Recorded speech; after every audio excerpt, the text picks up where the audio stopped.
vacation time while you're there. Yeah. Definitely, it's like a different food. And then, I never had the like I've lived most of my life.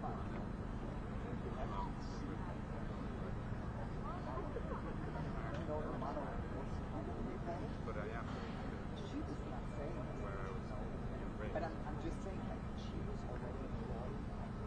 But yeah, never got she was already they got out here, right? And this is a lot. Yeah, but there are a lot of friends there. I think it really just feels like an identity. My dad. The mid friends. I forgot to bring my one from last week. No, we're for the medical, right? Yeah, Thomas, I'm a little.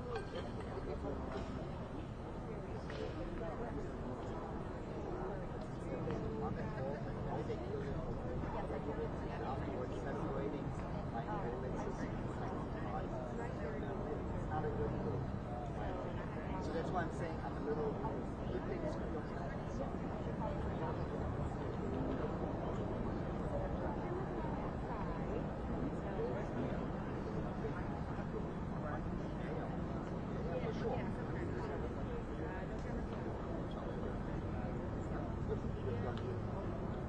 Oh, the longest is the highest.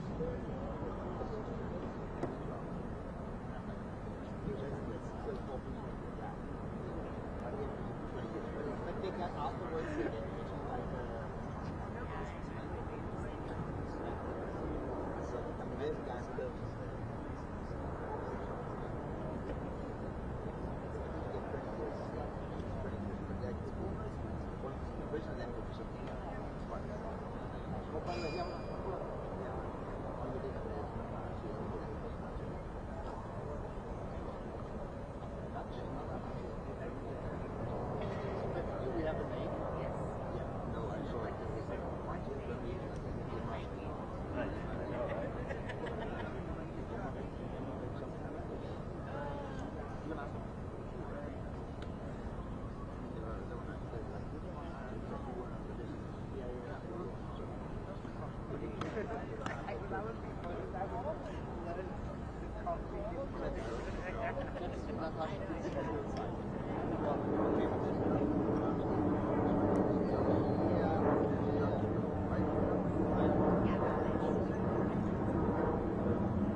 Good, you?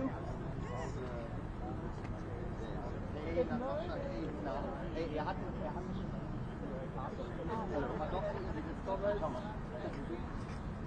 die ist die haben alle die Hauptsaal. Die Out,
you the video now. The video of the same thing. You know. Yes, over. Yes.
I'd say they are, but you know,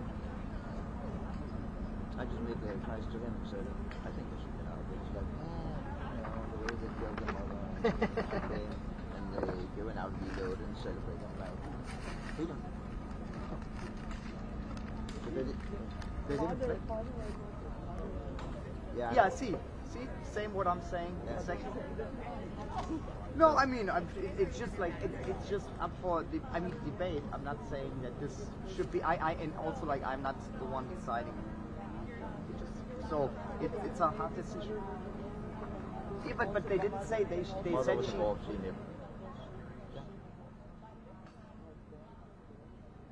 Yeah, for sure.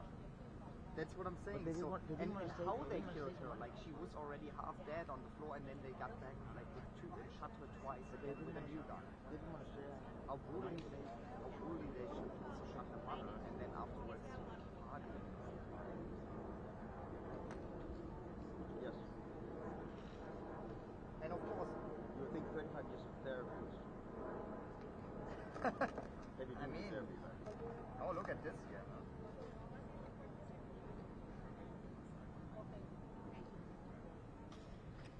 They're not famous.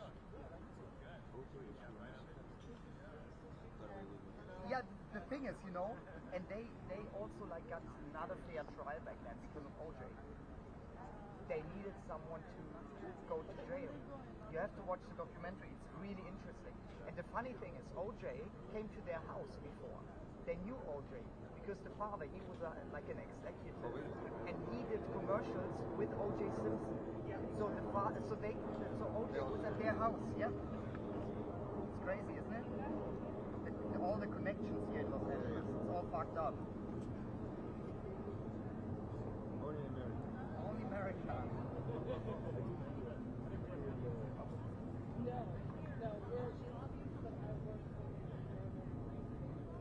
Bill, like the biggest one.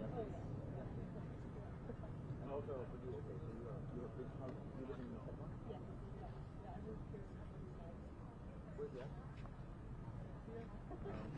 Not like German. Clearly. I'll take it. So, they posted a huge video of my interview with Lady Gaga, and people write something underneath, oh, his English is so bad. What? No. And then another one. English No, is not he bad. has just an English. He has just a German German accent. accent. Yeah. That's what they said in German, of course. Why are you so mean? That is me. I got two comments about it. The first one was deleted at one point. I guess someone signed up, Yeah.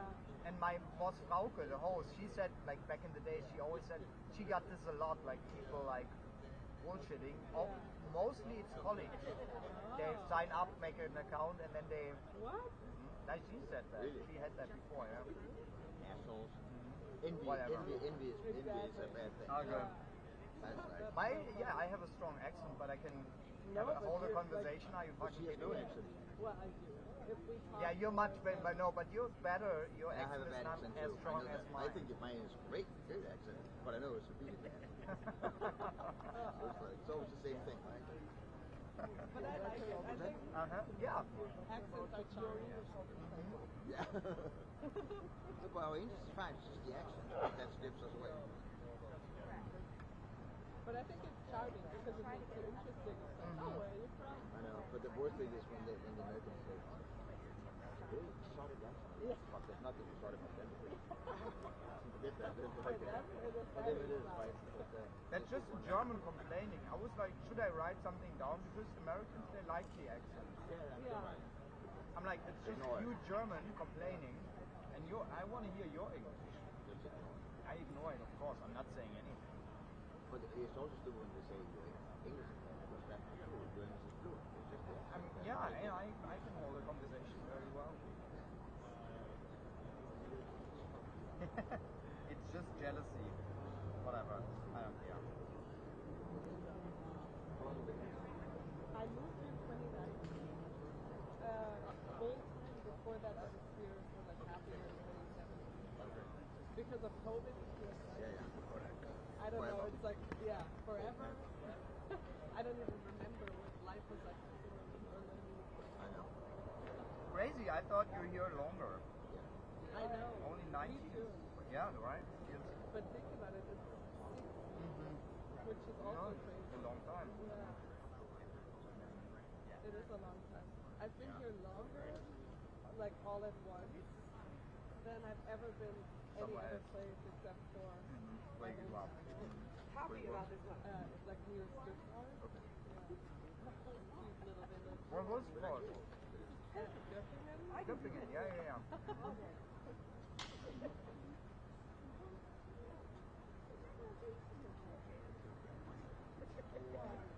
Maybe you can try to be a little more careful and move stuff around.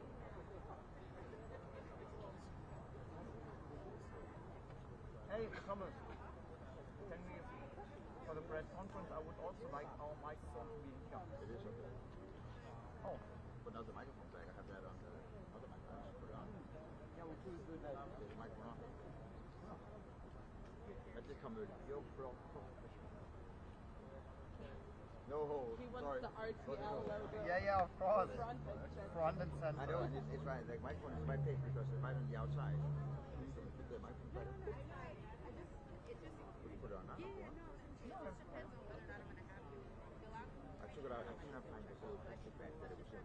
And I'm very frustrated about this because the all important plastic wrapping for the. Get a Ziploc or something. Open against the.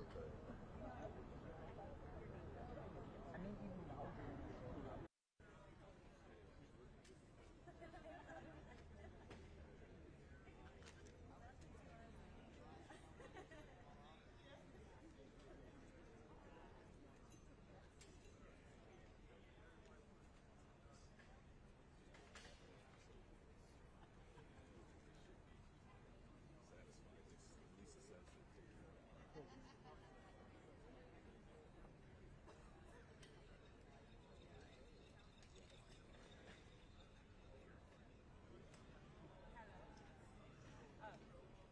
Wait, turn around. To the right. To your left, sorry. To your left. More. Waiting. Behind you in the grass. They gave me 6. Yeah. Alright.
Frage, ob sie jetzt nicht mal eher jetzt Oh, das I Hemd tell you anziehen, something, Sally. weil nachher ist es spät, weiß You're gonna ich be laughing. Ich glaube, ich gehe jetzt mal nicht mit zum Café. Ja, passt doch. Ne, du gehst ins Café. Wir laufen einfach Wir gehen mal zusammen. zusammen los, ja? Das werde ich wissen, ne? Oder nicht? Du musst da machen. Ja, ich brauche das.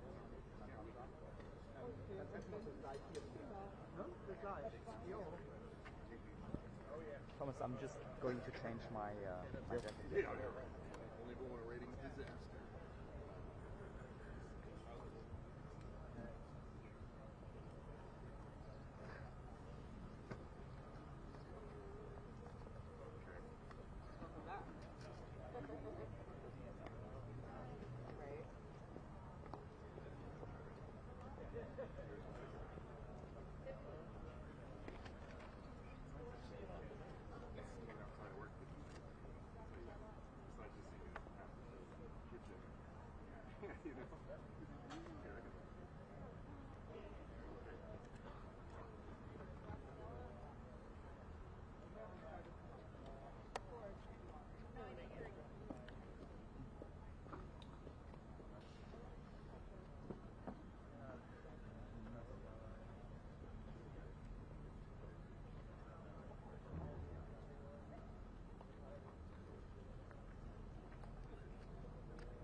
can do is if you want to take one side, we'll take the other side.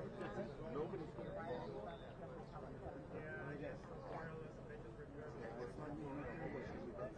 Yeah.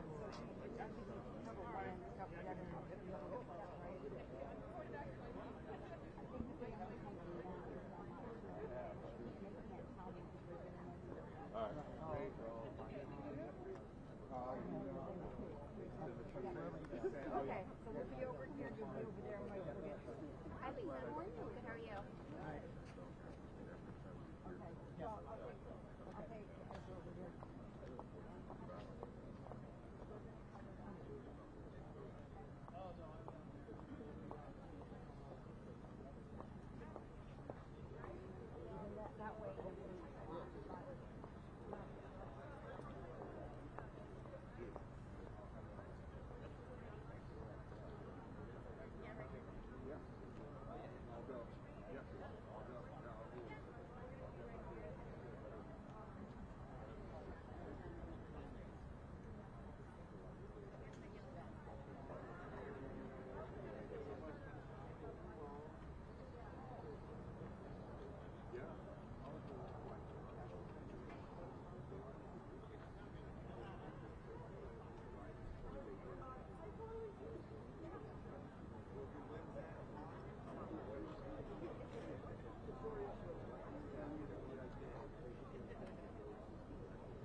There we go. We like that. See? Just get people in the good mood. He's better than smooth manufacturing, right? Yes, good. Right. Robert! Hey! Hey, here we go. Good to see you, Robert. How are you? Good. Can we do a quick shot like this direction? Yeah. You want to take the background? Hey, you stay here? Yeah, put it there. So, Robert, like the other side, so Robert, today is a very important day. So what is this day all about?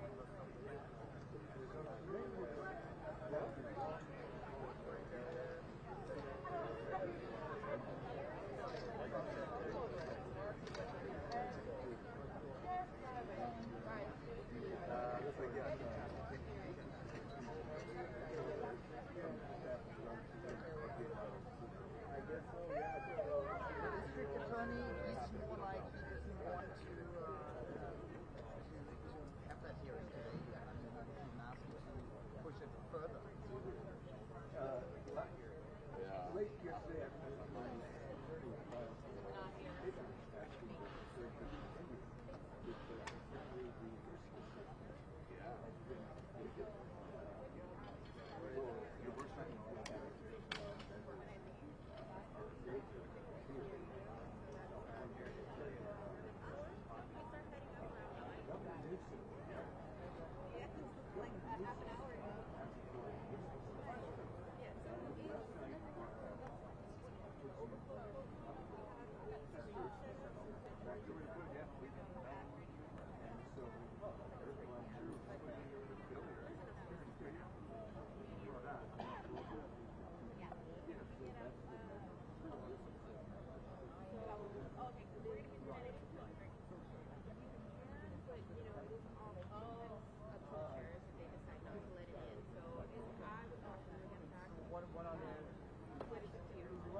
Okay. I email him, but like I just don't your face. Every day for months. I got you. I got you. Together. On the record. And I'll be like an anonymous person. You didn't say Menendez. Yeah. Yep. So they're not gonna do it. Your press release says 9. I mean 8 o'clock.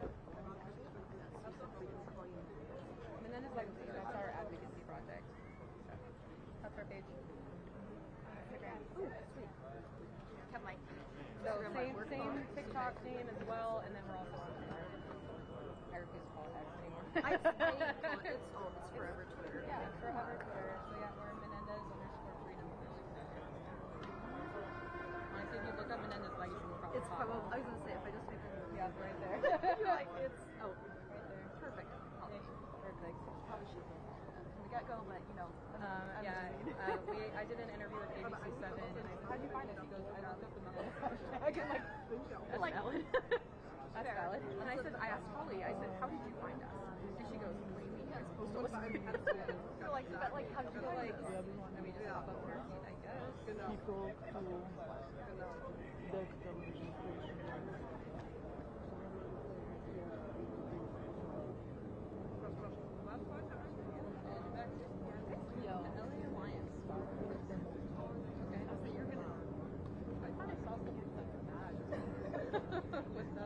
Really? I know, I'm like, that's, I don't, I'm like,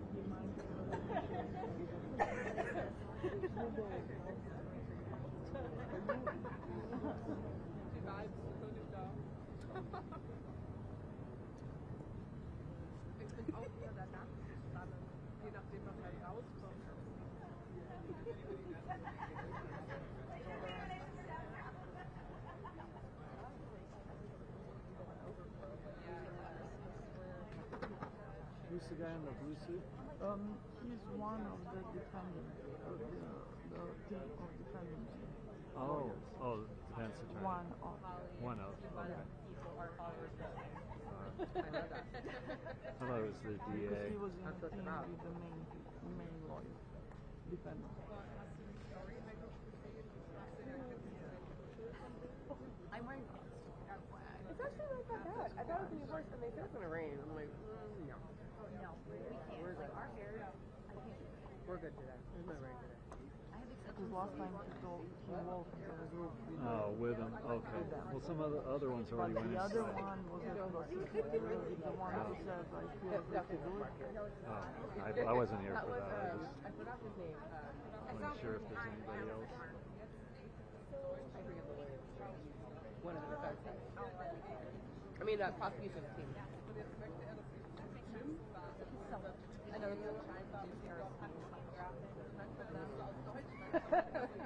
With the prosecution, that's hilarious. That's even funnier. We made our IG drop I don't know the players. Because they probably say the cool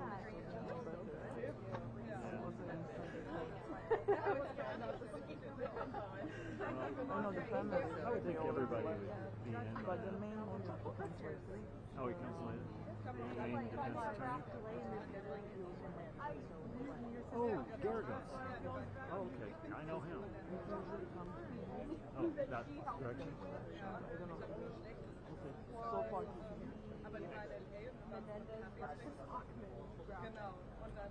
I FaceTimed her, I'm like, I need help.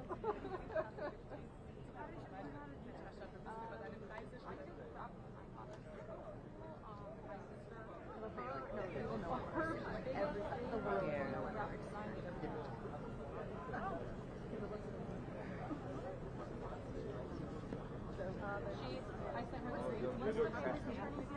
Brian Freeman. Right, serious. How are you, man? Good to see you too. Got a ticket in my pocket. Thank you.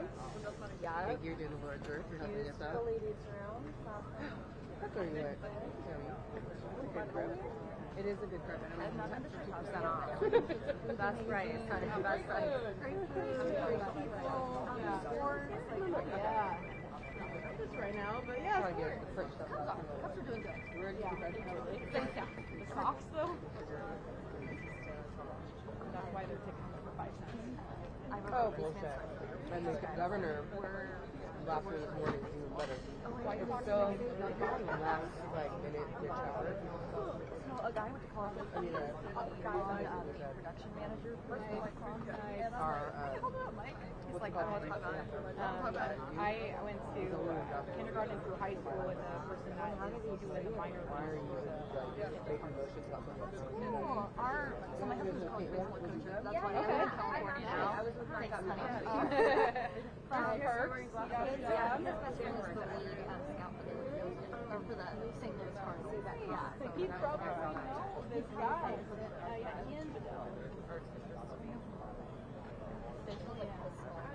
Sure, yeah, for sure. There's 0 degrees of separation. I don't know. If you're from I know.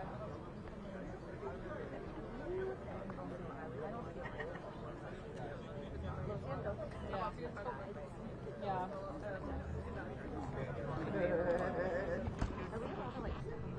Welcome to the 90s.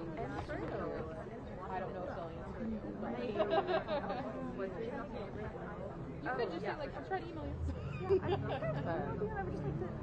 Yeah, just say hello. Okay.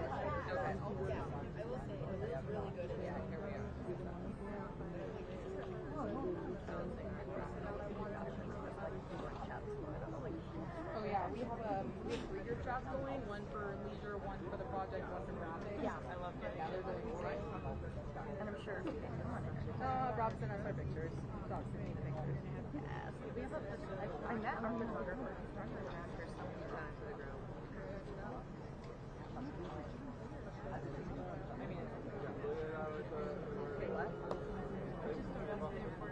It was like a Fairly well went in. I'm like, where are their badges? I love and my that's not part of how did they get in? Like, first off, I was in this famous but I love the flag. Second, I have them, so I don't know. Sheriffs are making up their own rules. I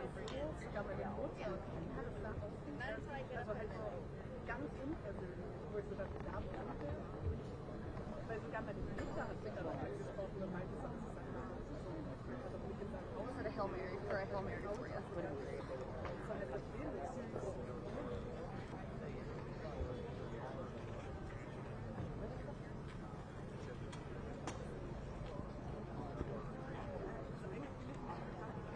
Where are you staying tonight? The Hilton in Nice. I was originally at that hotel and then we were like, we want to get close to the courthouse. I'm at the Best Western. It's actually really not. It's really not. Oh, yeah.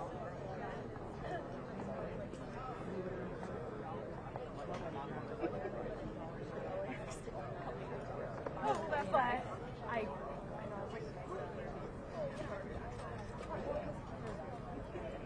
This is my church, unfortunately. I don't have a company.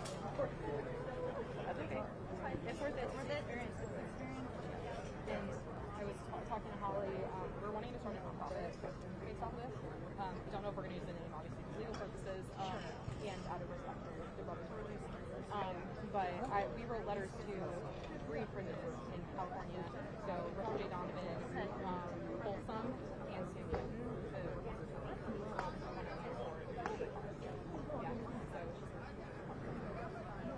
Okay. If you insist. Yeah.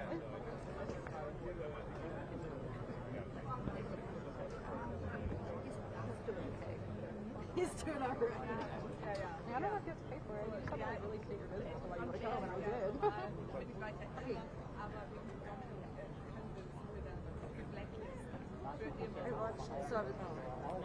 I watched the team. That was just like, it's like all clips from the TMZ podcast. I'm just like, Thank you. I thought there was going to be like a. no, of course not. I don't blame them. Eric's rather private. His wife. Yeah, she walked in. That was her daughter. Her daughter. Yeah, like Holly. I'm Yeah, like, yeah. Is that what it was? That's what I thought. Okay, first of all, Yes. you and me together. She knows everything the way relationship like that. Yeah,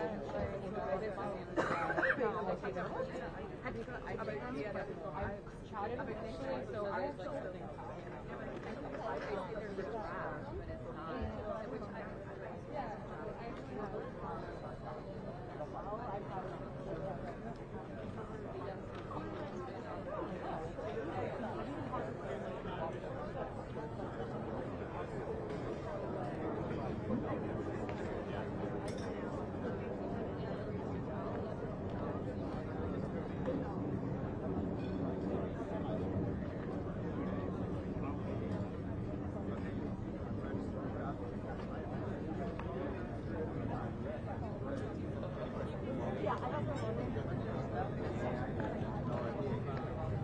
All right, ladies and gentlemen, we're going to call the lotto. So anybody that's got a ticket, please stand over here for me. Are you got there? You put the mic like that, yeah? Yeah. I'm so sorry. Yeah.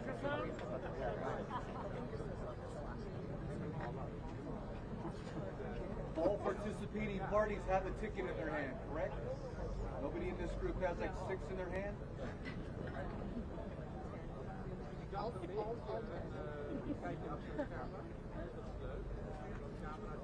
just going to call the last 3 numbers on your ticket this time. After I call them and you get your badge, form one line here and I'm going to let you in as a group.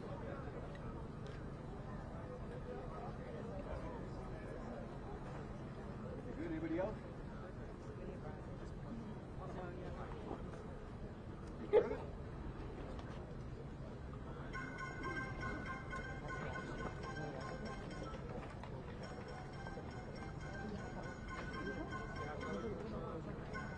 Last 3 is 761. 761. Ma'am, are you in this? Good. I'm so sorry. 737. Don't be shy. 737.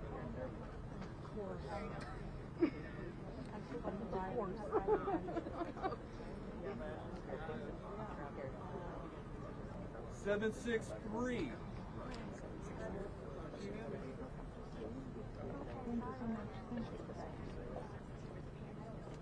762. All right. Come on down.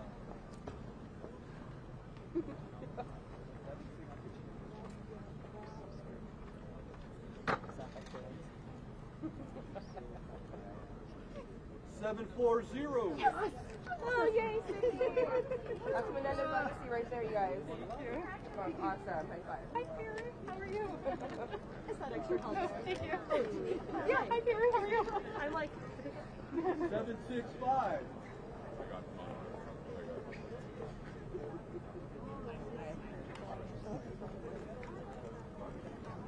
Oh, yeah. 750.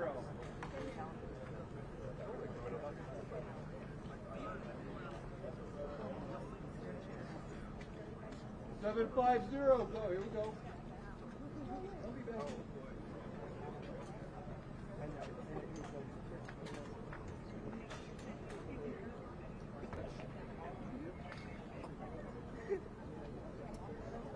I know, I mentioned it to them. 735. Oh, excuse me. I think that's 736. 736. 758. Congratulations.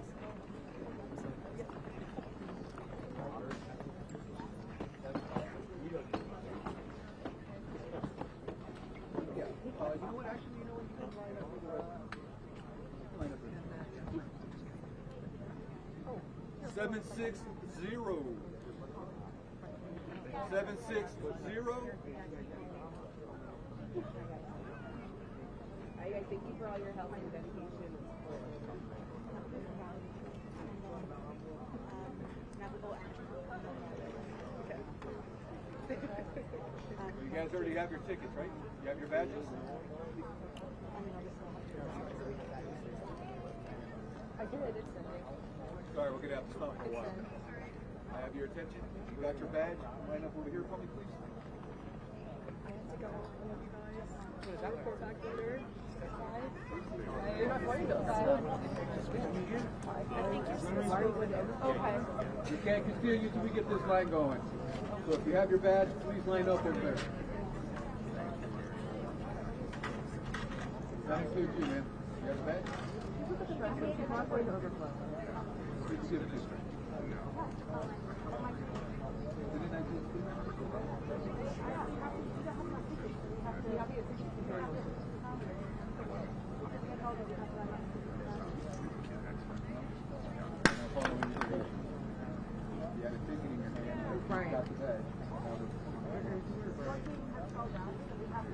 I won't get into that. We can talk about that later. Next ticket, 748.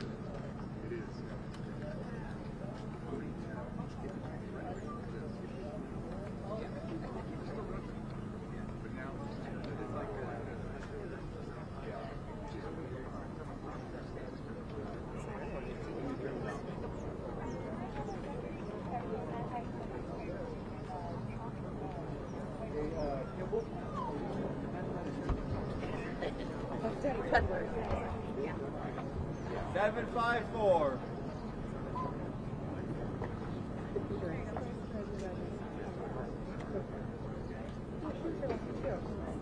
They're lucky. But they're going down. They're not even going to actually. I think they're 755. Anybody? 755?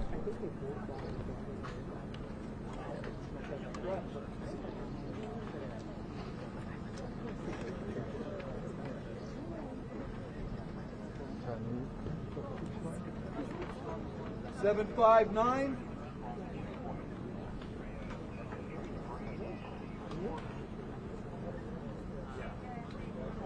Seven, 5, 9.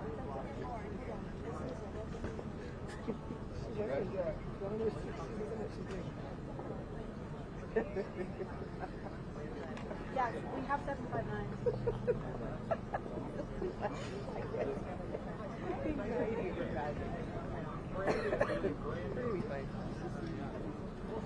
There's an overflow. 745. They're going to get badges for it.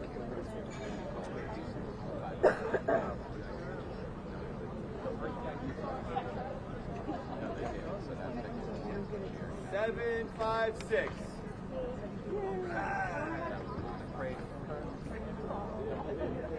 I think they're going to assess like how many are upstairs. Okay.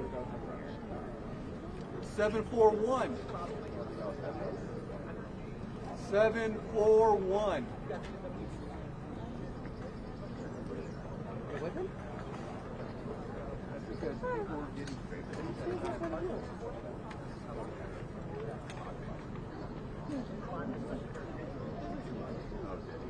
749.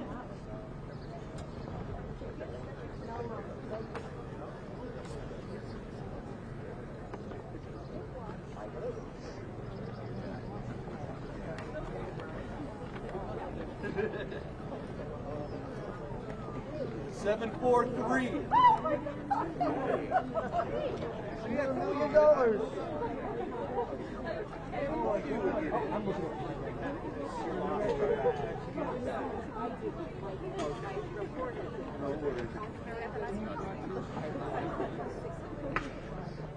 Seven, 4, 4.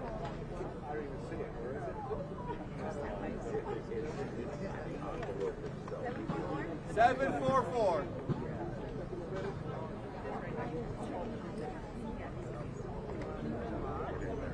How are you, man? Always good. Okay, the next two tickets that are going to be called are standby. This is going to be one last regular ticket here. 753.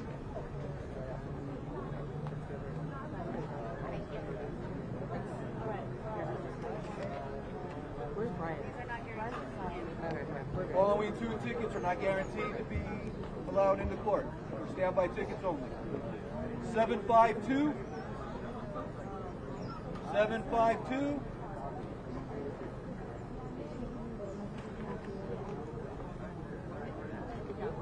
751.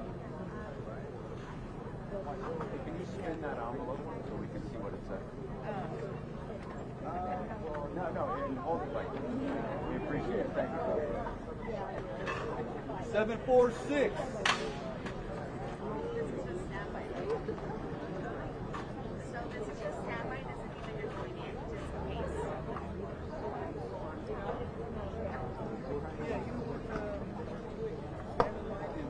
I'll make arrangements up there.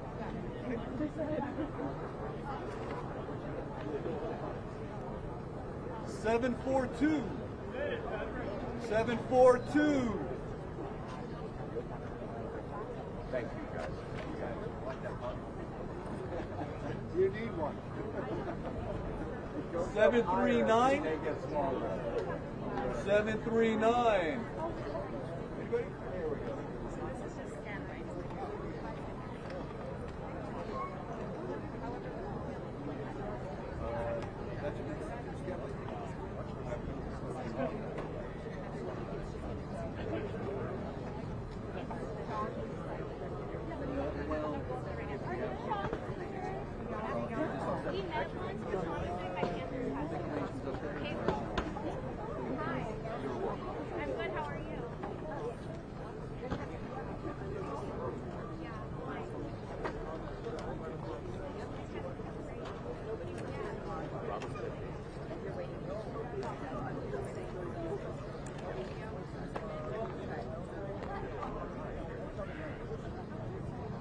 Here to pull a criminal file? That library. It's fine.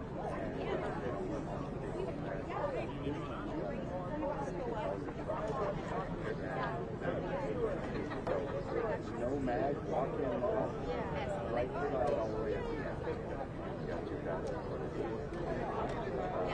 And again, I think there's a tunnel from that building to this building, that sidewalk right there.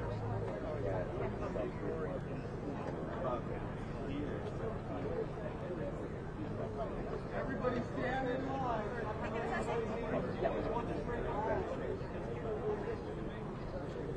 And at lunch, this fence goes this way.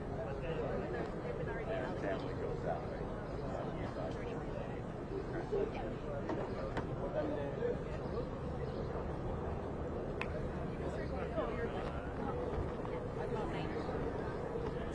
We're gonna come in.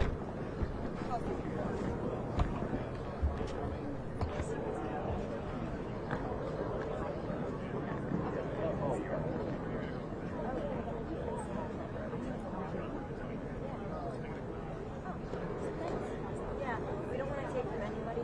There's like roaming. Yeah. We just want to go wherever you want to go. Yeah, but it's basically if you want to go out with it. Thank you. And Liz. Johnny, when should we start building this thing out? Were they expecting? However you can buy.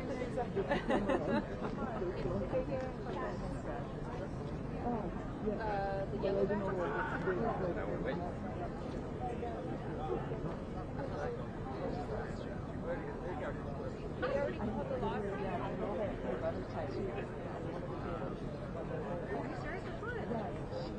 Oh, the standby. Yeah, so standby classes just like for whatever reason we have people that aren't able to go inside, leave or however. Yeah, so we're asking them to stand by just in case we do happen to have a room. There's more people here than I realized. It kind of depends. Not taking collections like 30s, so usually by then we'll probably know if there's space. Yeah. So if there's no space, then yeah, we'll let them have by number. The lottery. It's a maybe, but there's no guarantee for sure.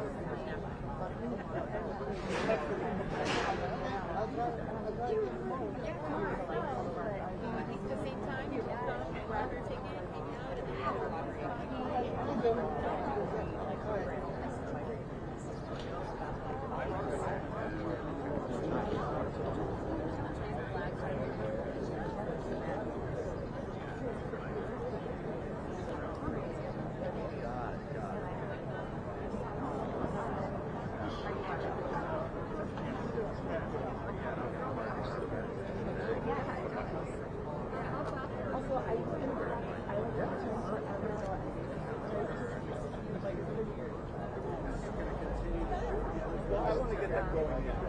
Yeah.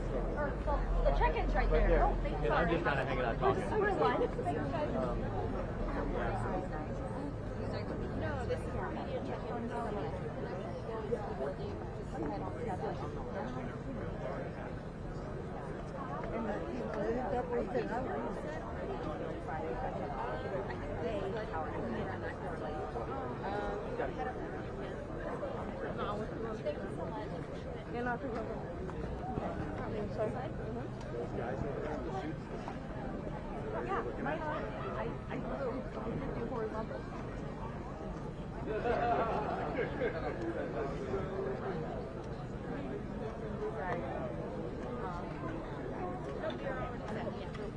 You can start heading up now, but around I think that's probably when you start going out to the department.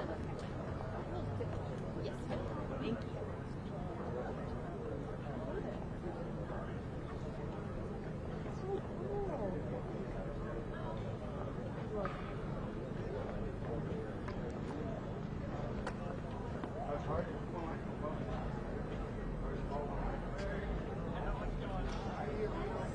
When is that coming up?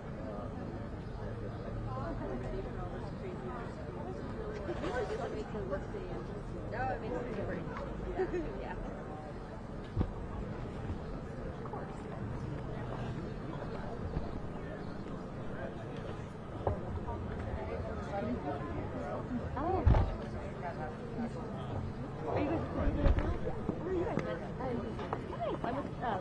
I don't know why I almost didn't see it. I was like, just talking to someone.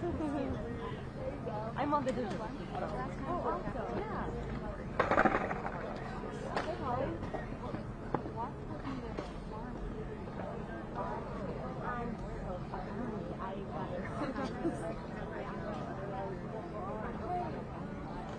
Yeah,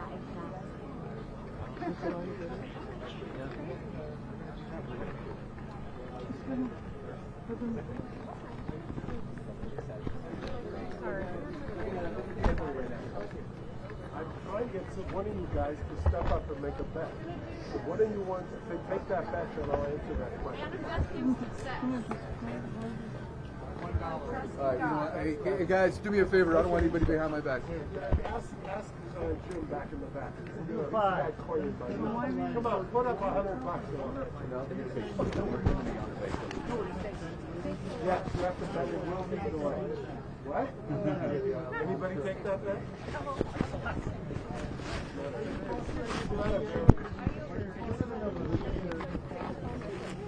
No, I understand that if I was desperate and wanted to avoid the truth, I'd probably be the same. If you haven't noticed by now, the DA has turned this case on its head. Instead of protecting the victims, they sabotaged it. Instead of seeking quick justice, they try to delay the inevitable. So, like I said, they turned the state constitution and they turned the process on its head. Will the brothers be testifying? No, I'm sorry, guys. Not allowed to. Will the brothers be testifying?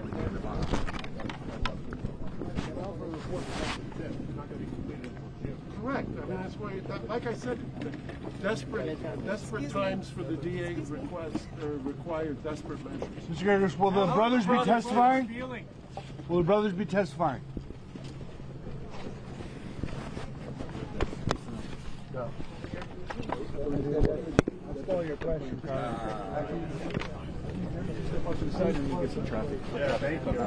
He's back.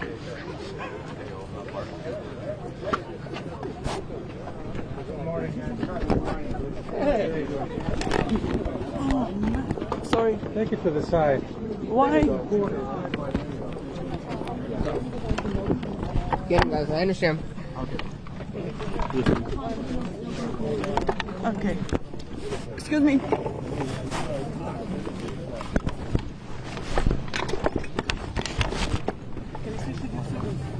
Are you confident it won't be delayed? So.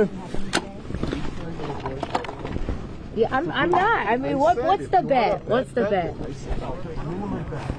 I mean, are you upset with the DA by any chance with his motion to do that? I mean, there has to be a little bit of frustration about that. How do you feel on a day like that? What's your morning routine like?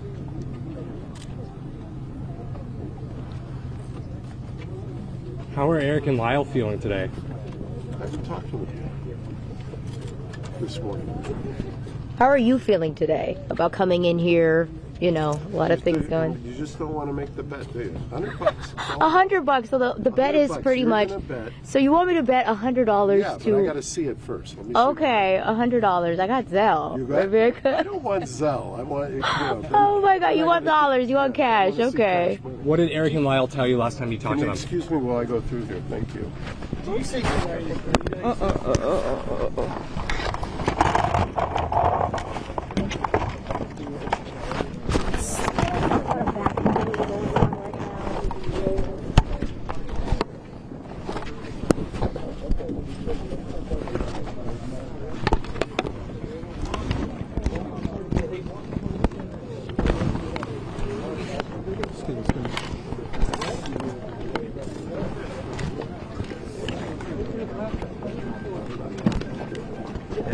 in any form? There you go, sorry.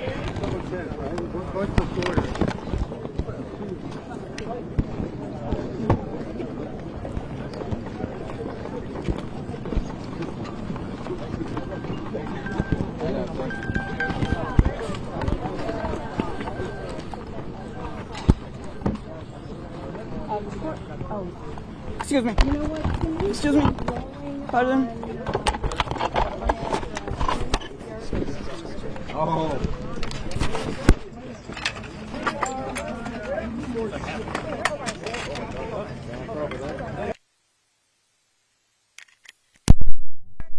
Good morning. Over here. Nice to see you.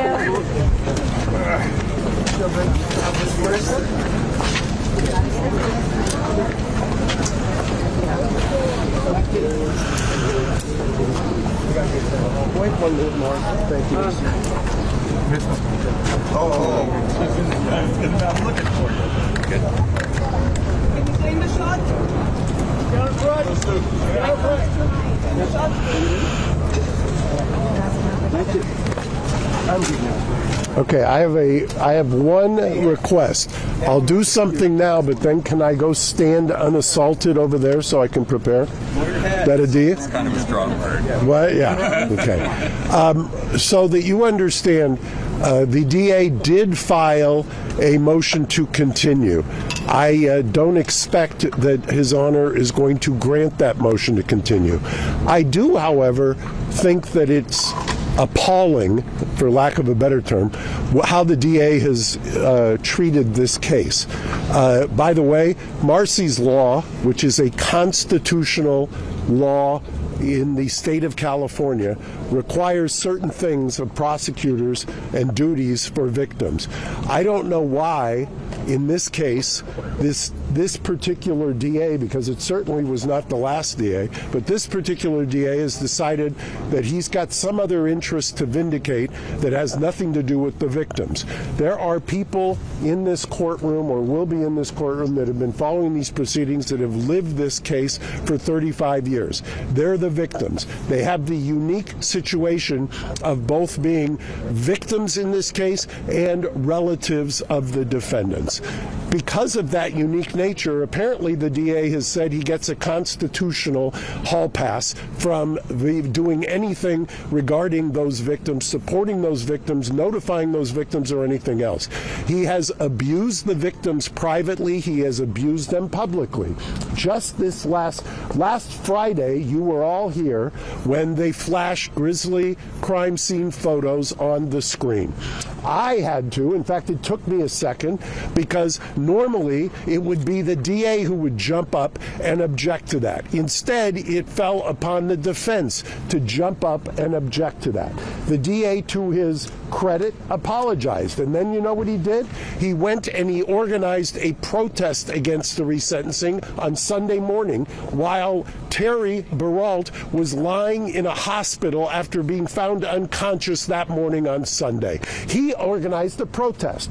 He hired the then one lawyer in all of California that supposedly found Kathy Katie, or the Milton Anderson supposedly found the one lawyer, Kathy Katie, who happened to endorse his election.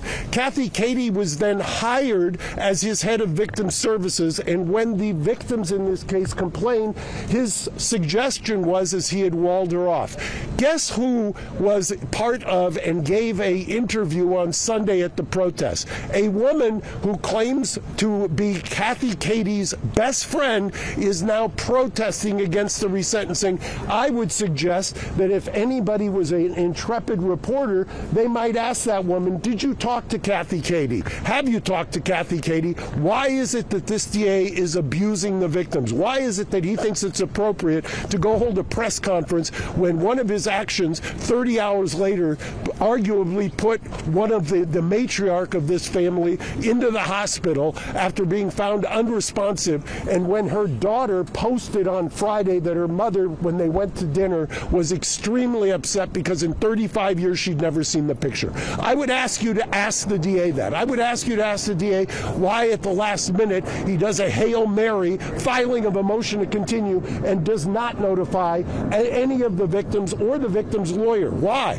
What is going on? Whose interest is he vindicating? Who has he been taken hostage? Ask him those questions. Ask him if he's vindicating victims' rights, the public's rights, or if he's just trying to placate some disgruntled DAs in his own office for political purposes. Thank you very much. No questions. I'll talk to you afterwards. Hear from the brothers. Can you talk to us at the lunch break?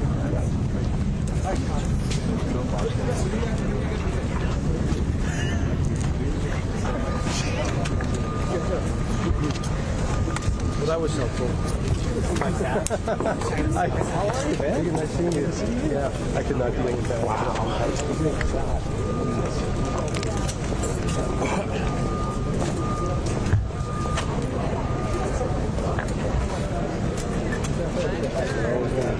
Well, that changes everything.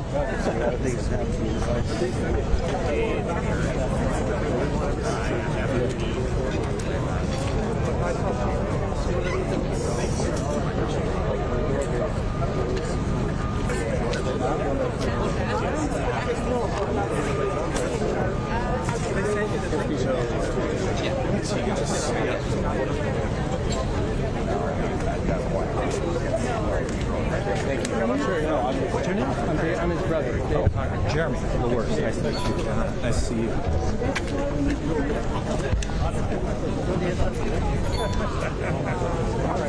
So just be ready.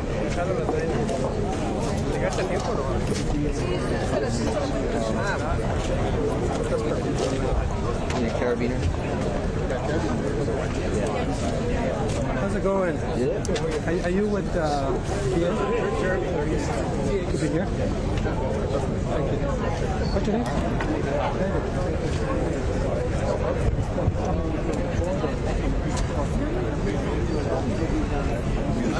Hey, we were running and gunning after Garagos, and then he stepped up to the mic, so you're going to get all that.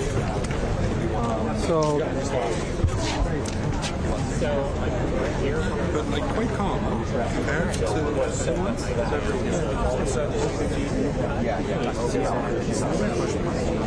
Feed the rest of Garagos after that.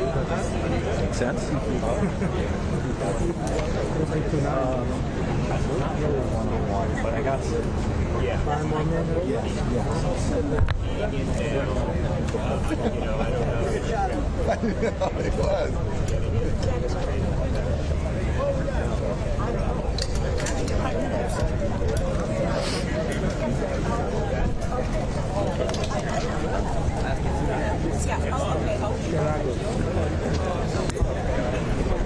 Hi, Don.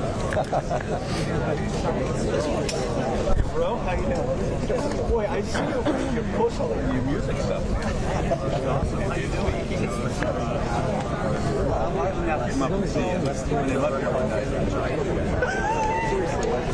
Check, check, check, check, check, check, check, check, check, check, check, check, check.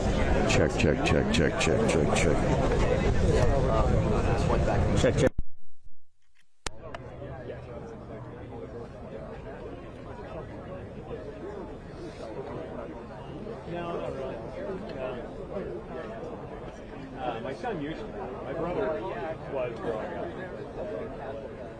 Yeah. Like I never knew all the characters and everything. People would be like, this guy in like in this universe. I'm like, I don't know what you're talking about. Yeah. Yeah. You're like, I get it. Yeah.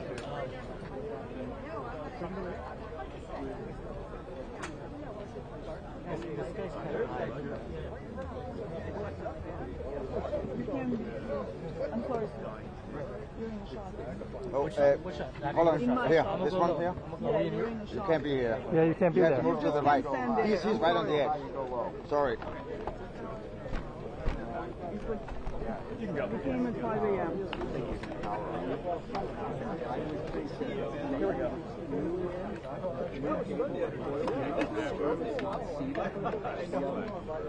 don't think I've ever done a 3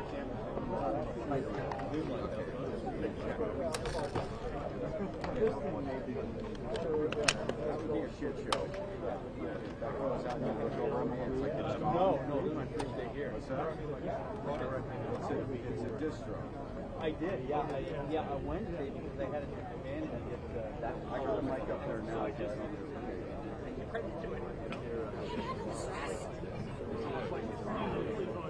Yeah, right. Exactly. This needs to be your responsibility. This needs to be your responsibility.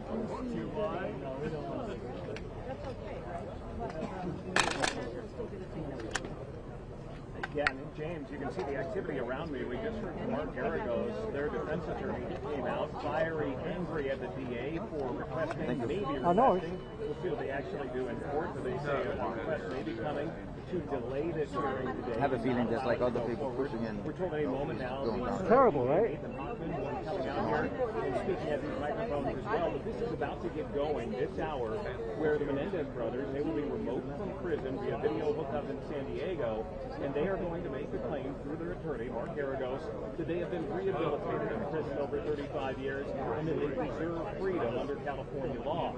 They were sent by a jury to prison for life without parole. This judge could decide, once he has heard all of the testimony, over the next probably 2 days until late tomorrow, if he believes that they should have their sentences reduced, maybe even to manslaughter, which would mean the amount of time they've already been in prison, that they would have served their time and they could get out almost immediately. Now, it would be appealed likely by the DA's office, the current DA, different than the previous DA that this all started with, who had a different view on this. The current DA, Nathan Hoffman, does not want them to get out. He claims they are a risk to the public. Hey, Lou. My sticks are on the back of my. Yeah, so we got our hands on this overnight. It was They're on the back of my filing by Nathan Hoffman's office, by the DA, saying that they may come in here today and ask for a delay. Now, Mark Garagos a moment ago said it was a continuous request. It wasn't quite a continuous request. He was saying that they will probably request that this be continued on, and then it would be up to the judge if the judge is going to do that, or say, no, we got to get going. This hearing has been delayed over and over again in December and then January, and then it was moved to March, and then it was moved to today. So if they were to do it again, their argument is that there was a risk assessment done by the California Parole Board on the risk if they were to be released into the public, if they would be a risk to the public. And they say that they, at the DA's office, they've now seen that report, confidential from the California Parole Board. I think the judge has a right to see it as well. That's requested from the state of California and from Governor Gavin Newsom. And they want the judge to do that, make a delay until the judge can see that report. Which, James, it would lead you to believe that the DA has seen something in that report, in that risk report, that they want the court to see that maybe would show a risk if they were to get out.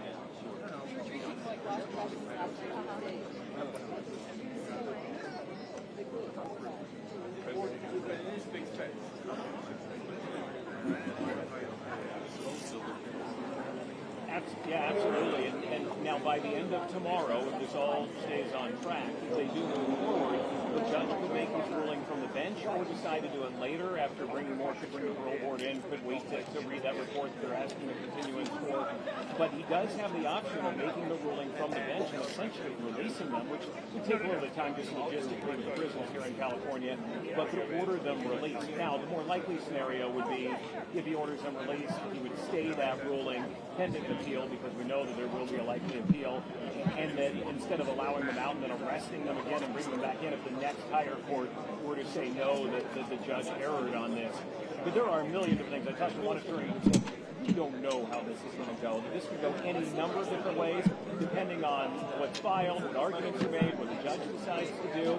The judge can do anything from keep them in to eventually maybe let them out, to send them to the parole board to make it.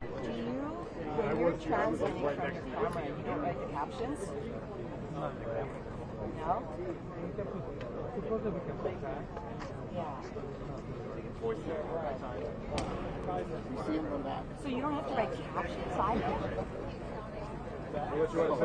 Yeah, they did. They did. I'm filling in for John. One like everyone else, part of the map. No, like outside of your computer, your phone.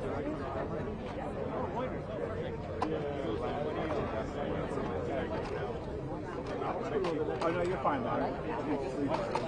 I'm gonna ask. He's getting a laptop.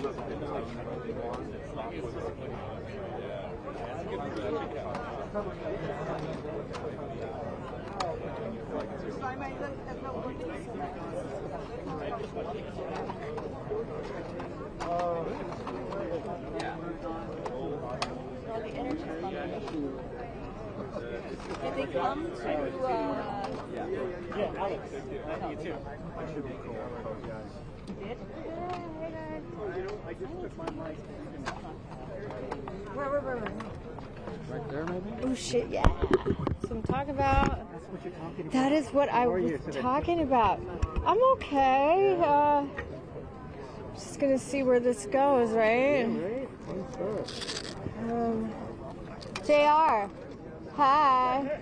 Are you staying out here? You obviously can't go in, right? No, how are you, sweetie?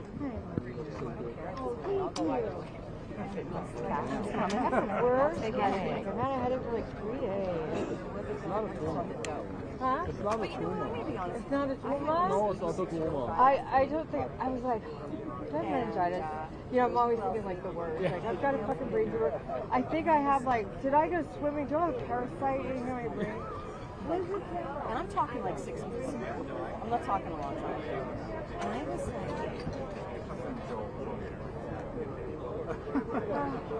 he's 86 Now we know. Now I know. I was doing the math. Just saying hi. Check 1 2. Just saying hi. Check 1 2. Maybe wants to check their levels. Check 1 2.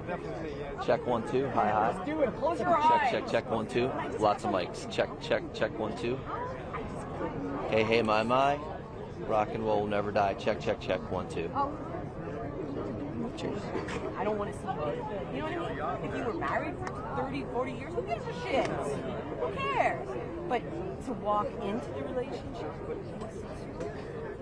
not enough money. It's a nice ring you got there. What? Not this guy. We still have the Canon 1B. The very first one that came out. They're really good. It's just, you don't have any of this. It's very minimal. But it made a great picture. How was Coachella? I liked your pictures. They were different. Yeah. It was really nice to see. I know. Just like.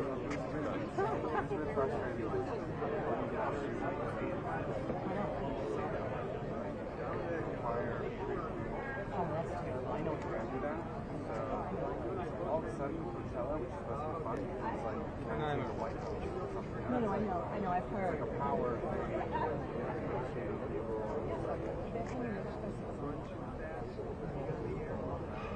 I don't get it. 50,000 Oh, Lady Gaga's the worst. She tried that at the LA.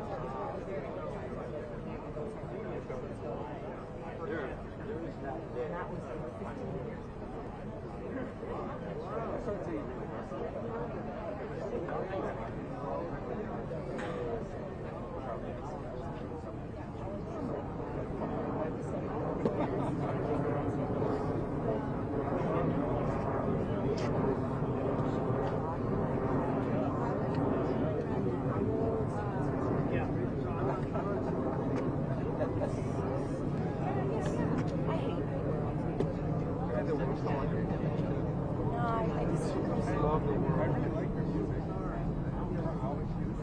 I know, it's I know.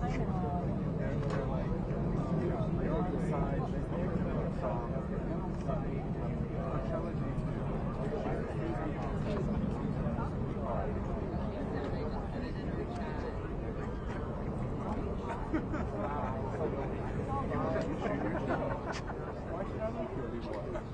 You know, I just can't, I can't spend the time listening to her record, even though I trust the critics, I've read about her record, I get why it's unique, but I just hear that fucking Yeah, he was just here. Okay. It's exhausting. Cost, right? Yeah, it's exhausting.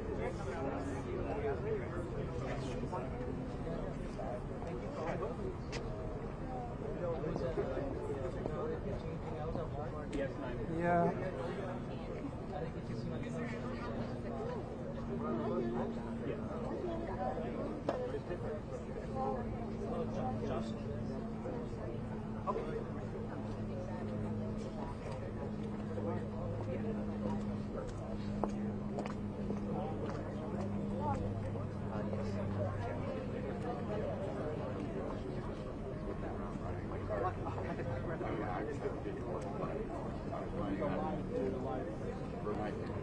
So I was thinking about that. AI, now the way to like some kind of business will try and come in. Your labor, especially for labor. Yeah? What we do.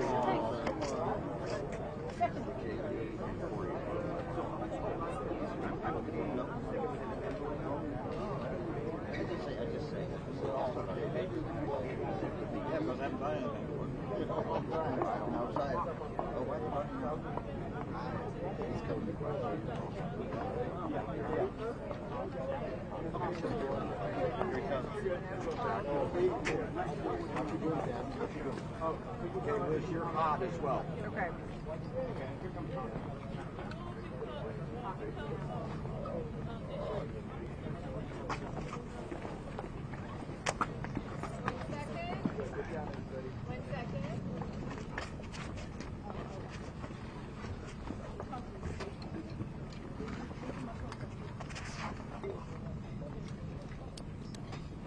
Well, good morning, everyone.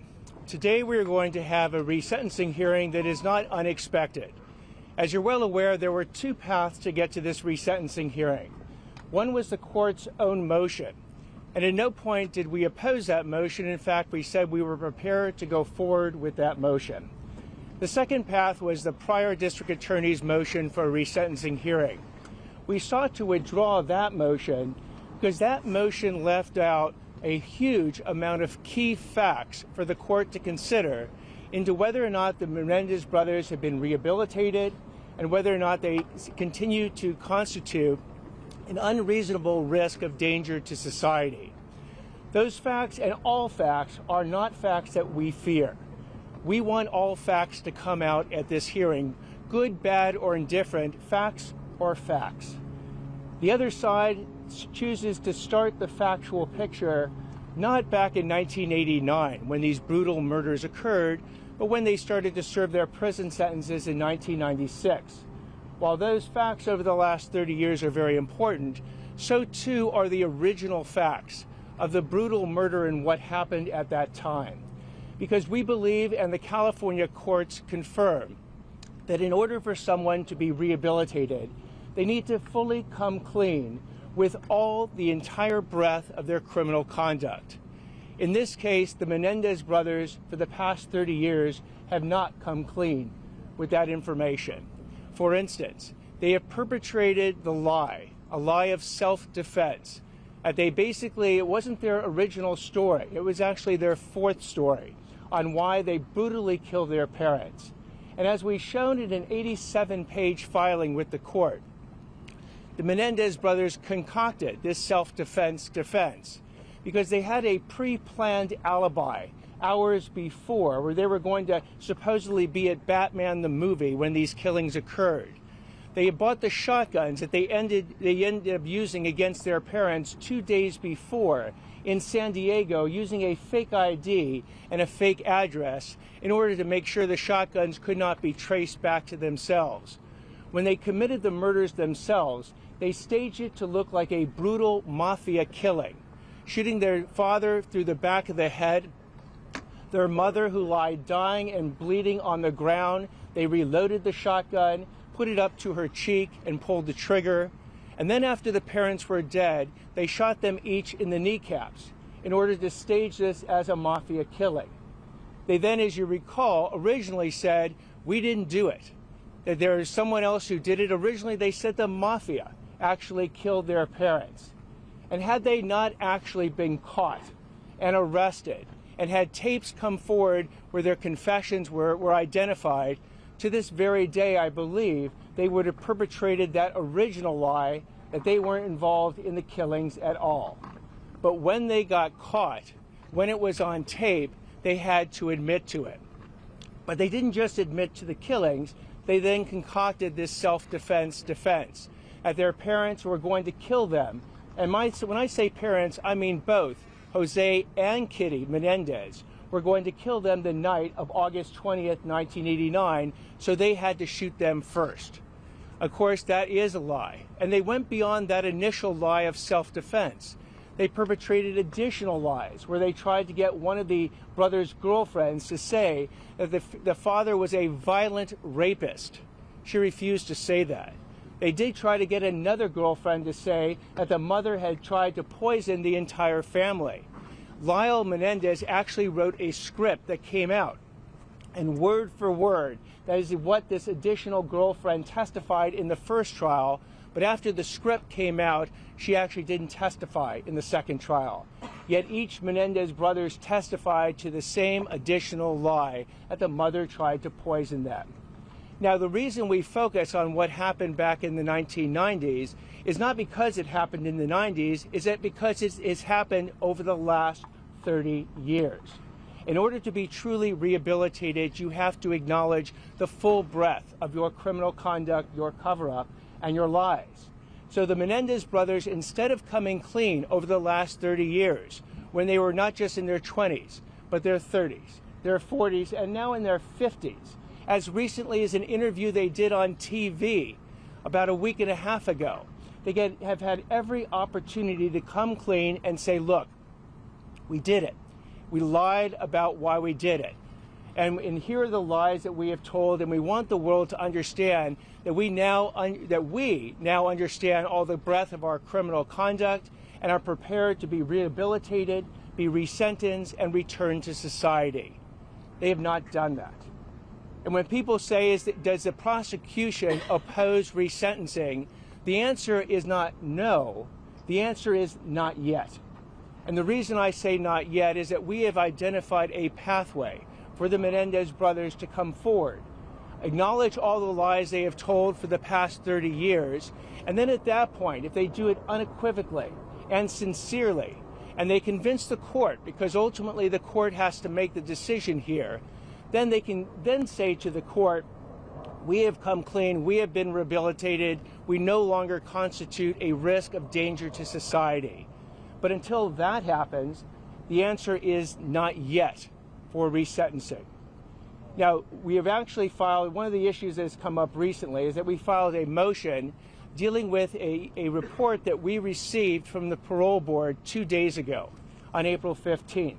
We have not worked, the district attorney's office has not worked with the parole board, we have not been in contact with the parole board, yet we received a comprehensive risk assessment from the parole board in connection with the parole board's activities for the June 13th hearing they're going to have. When we received that risk assessment, we believed it constituted additional facts that the court should consider in deciding whether or not the Menendez brothers do pose a risk of danger to society. These additional facts are based on a review that the parole board does that is comprehensive. They look at all the records, the prison records, the interview records, the reports in the prison. They talk to various people throughout the prison system about the Menendez brothers, and then they prepared a report that analyzes their view of the comprehensive risk that the Menendez pose of potentially being a danger to society. So we wanted to make sure that the judge got a copy of that report and considered it in connection with this sentencing.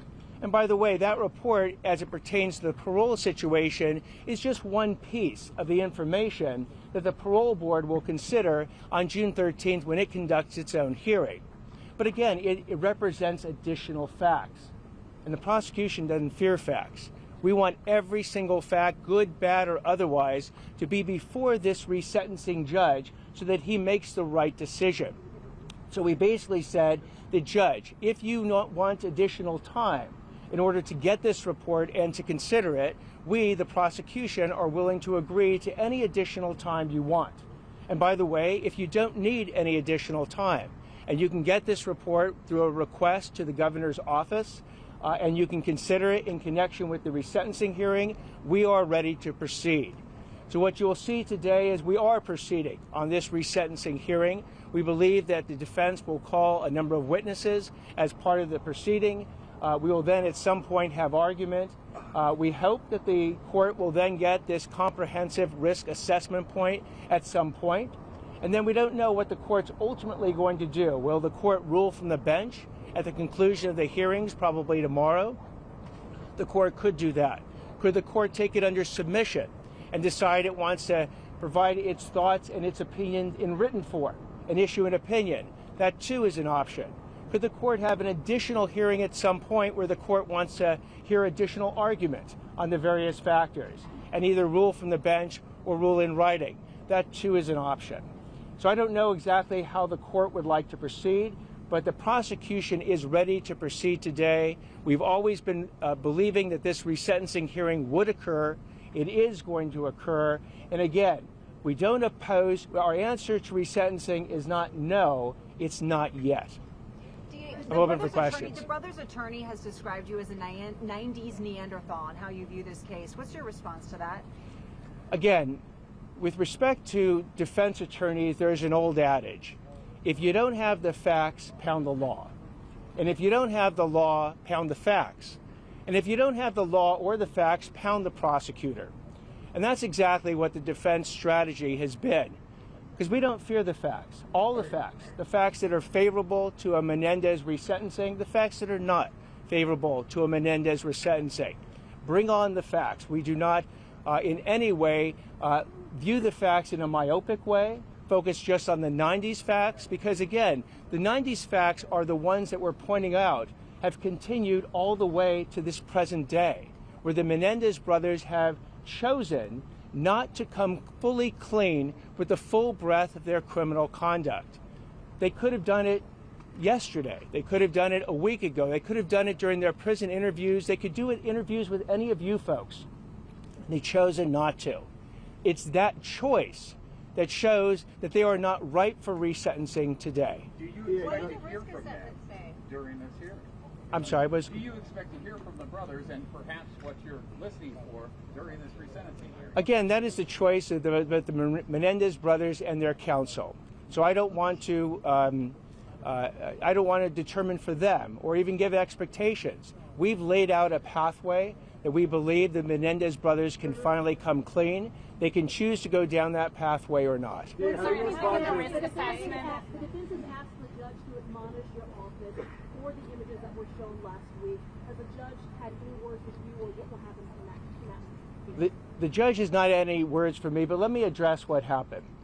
The Menendez brothers, as you're well aware, for 18 years, between 2005 and 2023, had this case lie dormant. And then in 2023, they filed a habeas motion. And then in 2024, there were Netflix specials and documentaries that came out that showed those brutal crime scene photos to millions and millions and millions of people to this very day. We have described, because we believe that the starting point in any rehabilitation starts with the brutal murder. And we have described in words repeatedly in all our submissions the brutality of this murder. 13 shotgun blasts, again, one through the back of the father's head, one to the mother at point-blank range as she lay dying on the ground, and then through the kneecaps after each one was dead, in order to stage it as a mafia killing. We have described that repeatedly in words, and there's never been an objection to that. There was never an objection to the fact that these crime scene photos were viewed very publicly and put out publicly for millions of people to see. Now, at the hearing that we had the other day, we described again in words the brutality of the killing, not to do it gratuitously, but because we believe that the rehabilitation, that the coming clean with all the lies starts with the murder itself, the brutality of it, the fact that the Menendez said that they had nothing to do with the murder for 6 months, the fact that the Menendez brothers staged it as a mafia killing, and you have to describe exactly how it was staged as a mafia killing in order to make the point. Now, what we did at that time is we showed a crime scene photo as part of our presentation. What we've apologized for is that we did not alert the defense and the Menendez family that in addition to doing what we had done many, many, many times in public, which is to describe the brutality of these killings in words, that we were also going to show an additional photograph. And we've apologized for that. We've made it clear that if we ever were to do it in the future, we would provide advance notice, by the way, not just to the Menendez family, but to anyone in the courtroom who might be seeing this photograph in order to prepare them that if they want to leave at that moment in time, they can. We will not be presenting a crime scene photo as part of the next 2 days resentencing hearings, and that's our position on this issue. What do risk assessments say that you want the judge to see? What's this new information? I'm not at this point, I'm not going to be commenting on the contents of the comprehensive risk assessment. DA, can you talk about how there's arguments that you've conflated resentencing with parole here? Judge Jesse's ruling last week said that the analysis added nothing new last week, and that the inside standard you keep citing is more relevant to parole than the sentencing. The report you're asking for the continuance around today was also prepared for the purposes of parole and resentencing. So can you just explain, do you disagree with that interpretation? We do in part, and what we disagree with is that the focus of both parole and the focus of a resentencing hearing is on rehabilitation and the risk of danger to society. Those are the same standards that apply for resentencing as apply to parole.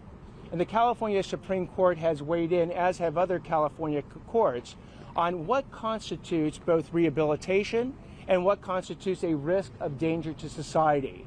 One of the factors that they have focused on has to do with insights, exhibiting insights into the full breadth of your conduct, and they have said explicitly that if you have minimized your criminal conduct, which we believe the Menendez brothers have done by perpetrating their self-defense defense and never acknowledging the lies concerning saying that their mother was going to poison the family and their father was a violent rapist, that when you continue to minimize your criminal conduct, you do not exhibit full insights into it. If you do not exhibit full insights into it, you are not rehabilitated.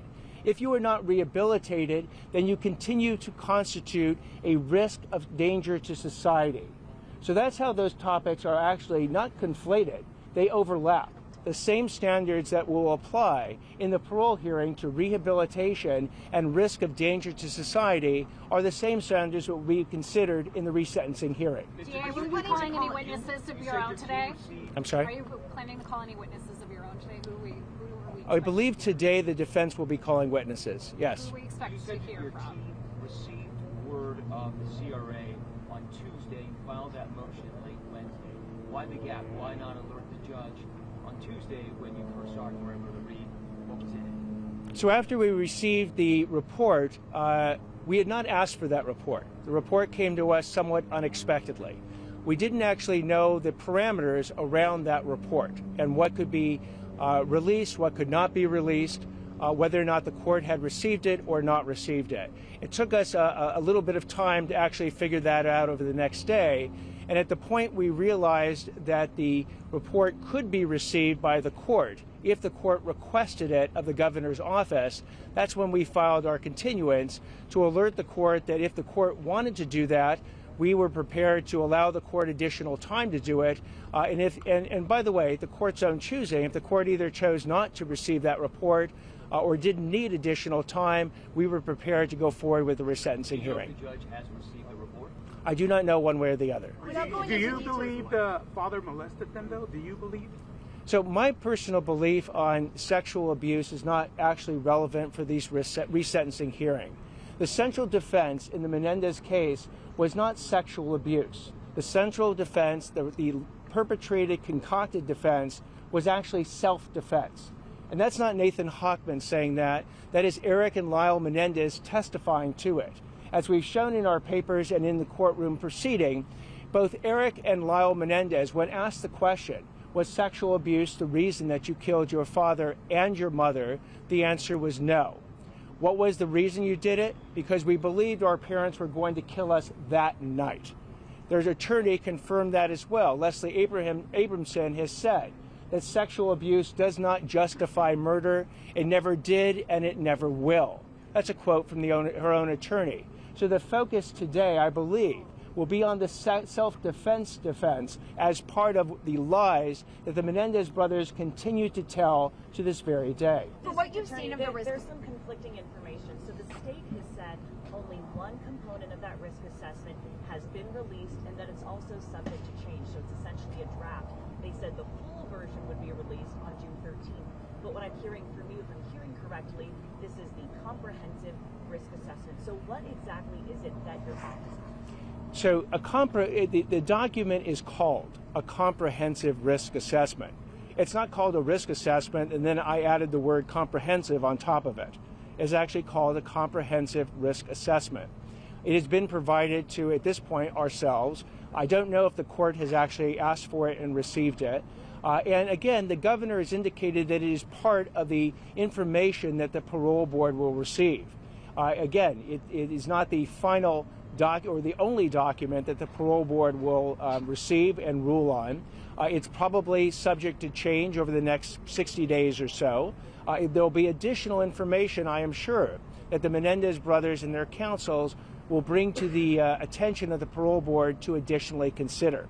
So again, to the extent it has facts, useful facts, one way or the other, that either justify resentencing or don't justify resentencing, the prosecution does not fear those facts.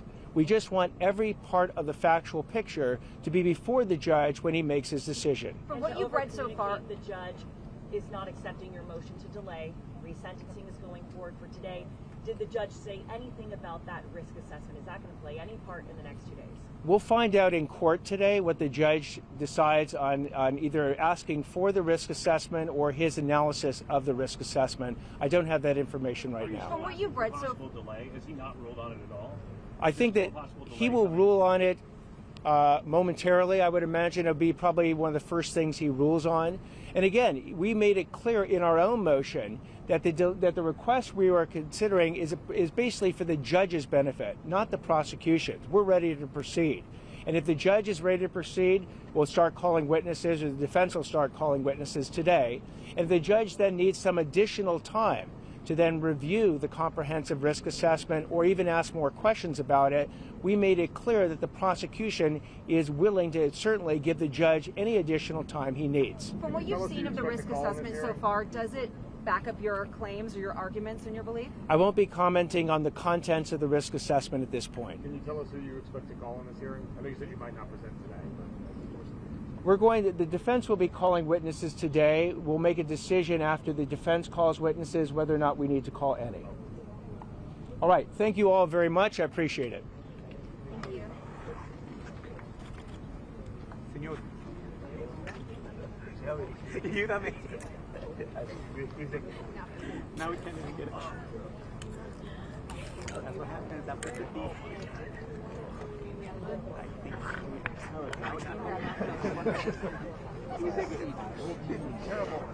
Okay, let me see. You got it? Sorry, I was having a hard time too. Man.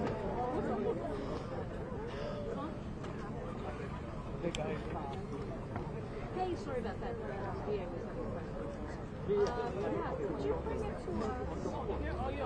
If you get the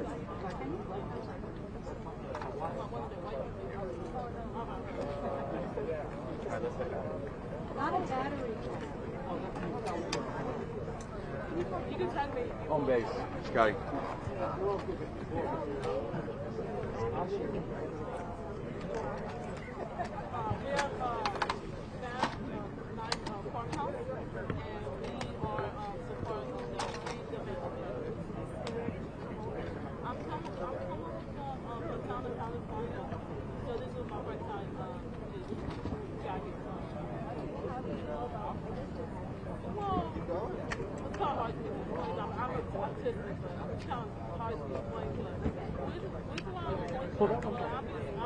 Here, let me unfeed.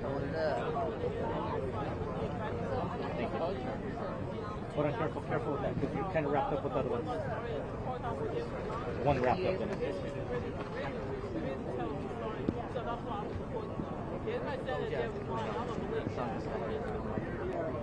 I didn't know.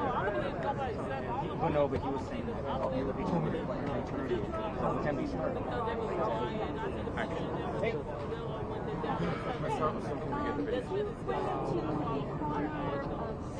If I have time, we get back home.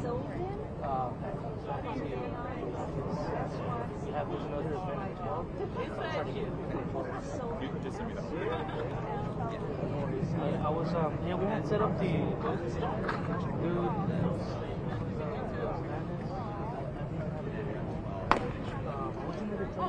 Oh, you're driving. That's the thing. So I don't know why we started early. Like I asked what time were you doing this? Okay. And it was like, oh, he's gonna do it after court starts. And I said, okay. And I said, well, I'll get there. And she said, I'm gonna get there at 9. And then she was like, no, you're probably gonna be there till 9:30. And so I'm assuming everybody's on the same page. I'm gonna be here at 9:30. So I don't know why we started at 9. That was what we talked about. Like did no one tell her, hey, like I didn't rush because they said after court starts. No, I don't think. I mean, I got the video. Don't worry about it. I think. So I just drove here for no reason. I just drove like an hour from home for no reason. I work from home. I drove here to do this, and then no one thought to tell me, hey, we're gonna do it early. We're gonna do it at 9. So be here at 9. I put it in here. Yeah, I saw the email. It said that he was gonna show up from 9 to 9:30. I don't know what time was gonna start, but something told me like last night. Josh called me last night at like 9 p.m. and he was like, "Hey, I just want to make sure you're gonna be there tomorrow." I'm like, "Yeah, we're gonna be there." I'm like, "I'm trying to get to HOJ at 7:30." Wait, but when did they change their mind and tell you guys to come? Because at first they told me you guys. I'm not sure if you were in the email, but the DA sent me an email, and then he told you to be here tonight. He said that he was going to show up to court around 9 today. That was his thing. I'm going to show up to court from 9 to 9:30. And then I'm like thinking, well, shoot, I got to be there before 9 so that I can set up. But then I saw Pam's email saying that only you were going to show up because Josh didn't want the video team to be here. He wanted to be discreet. But I figured, well, whatever the DA says supersedes anybody else's statements. Yeah, but he didn't send that message. And then Josh called me, like, I was putting my son to sleep. He called me at night, like at 9 p.m. He left the voicemail. I was like, oh shit, what's going on? And I didn't call him back, but I heard his voicemail. Him saying like, yeah, show up tomorrow, you know, just with the microphone. So, all right, cool. So I am coming, and so yeah, that's why.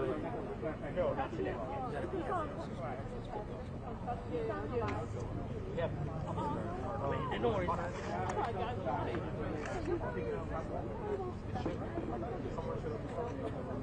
Yeah, that's why.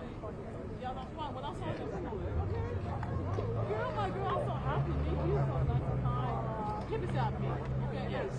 See this? Call me trying to dance. You know what I mean? I've been glad about it. Everybody think it's coming out of work.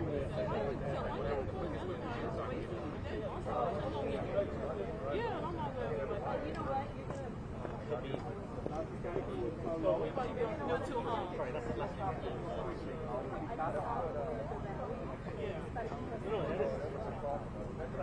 Yeah. Yeah. You're fine. You're fine. I know. But this is my first time to this one lady, when I fell away there, they coming out the church and everybody said, okay, this one guy, he's a bill and took off on him. I think I'm going to one of my family.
Kids get raped, adults also get raped too. It doesn't matter the age.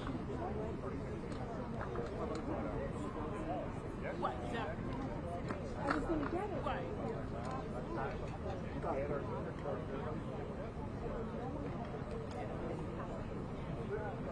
Right, exactly. Right, exactly.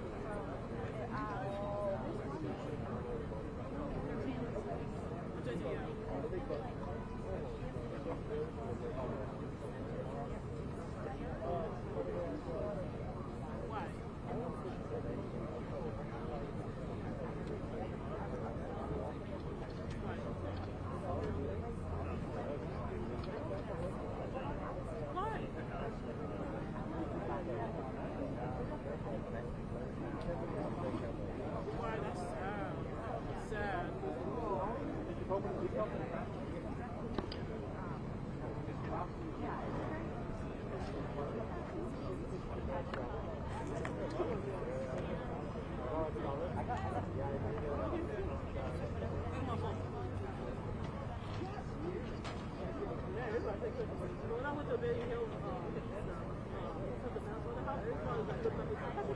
everybody don't take pictures. So what's going on today? This is my first time doing this. No one really exactly.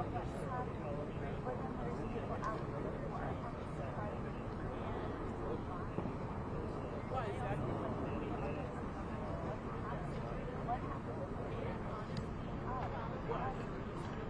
Why exactly? Yeah, anything needs to change. I understand some people want the way the house is not here, but some people need to take a what they call not in jail. You know what? Some people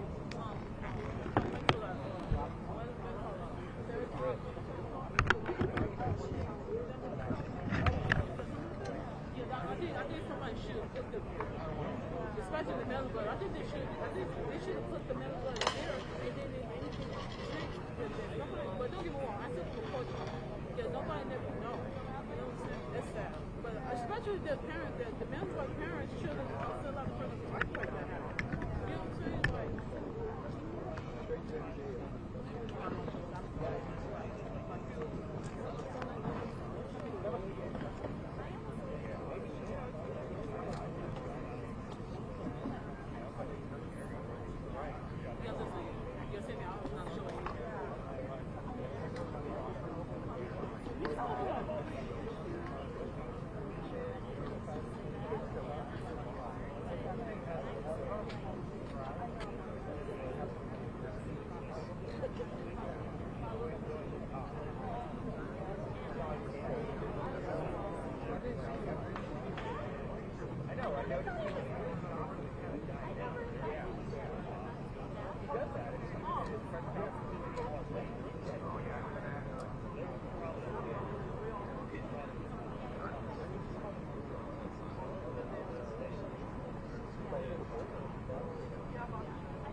Test. 1 2 1 2 1 2 1 2 1 2 1 2. Check.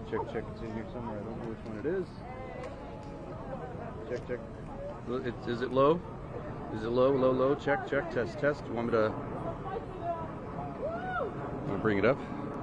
Check, check, test, test, test, test. Test, test. Okay.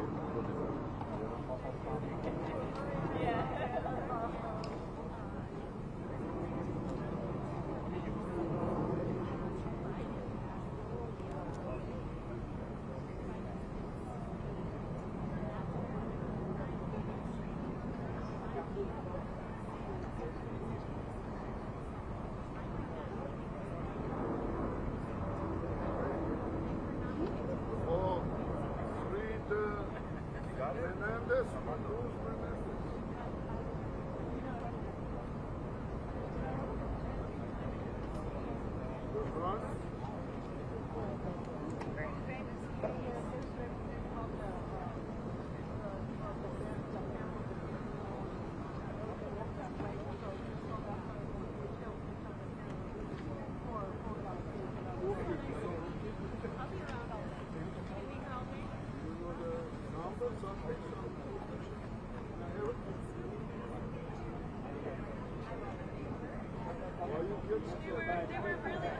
Why you get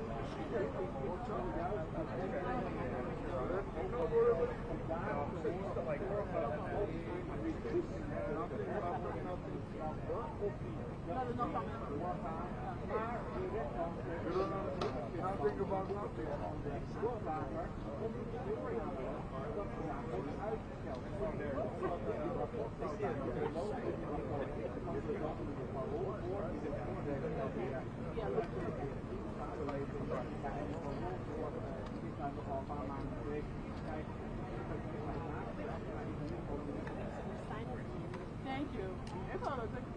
Yeah, I know. Because we were trying to do that earlier. Oh, yeah. Sure. I know.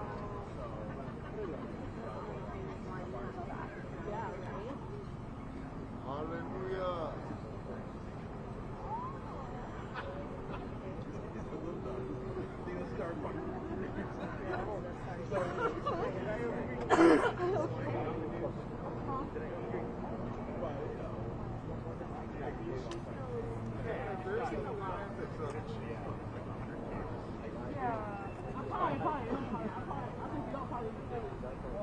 Yeah, no, I was just, maybe if you want to be interviewed, but if you don't, it's okay.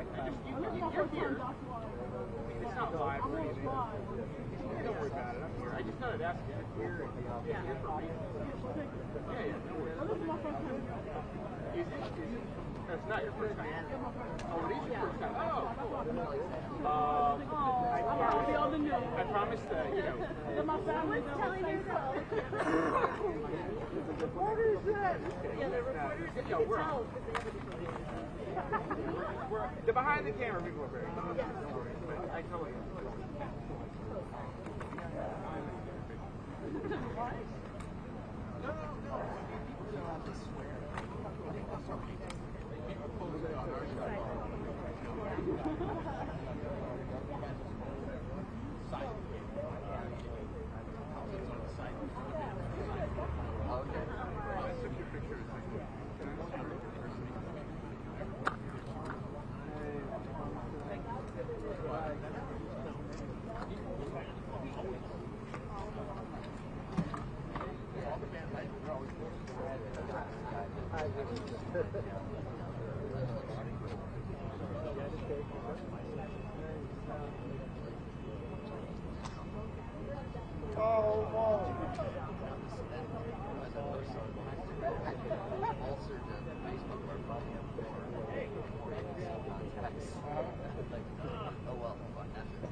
I think there was a macadamia in the bowl of nut oil or something. Macadamia nut oil still. I don't know. I was like, how much does this cost? Because it was on the 91, so I was stuck out there forever. No, but it was like they took the traffic off the freeway and diverted everybody.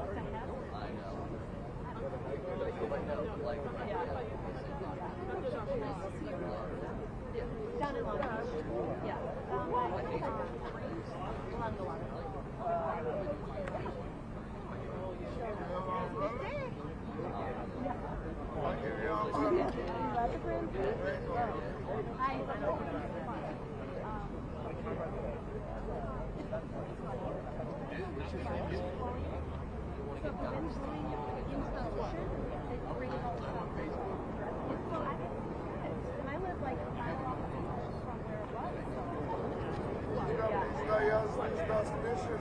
Yeah. It is pretty nice. Right now. I mean, they can set it up with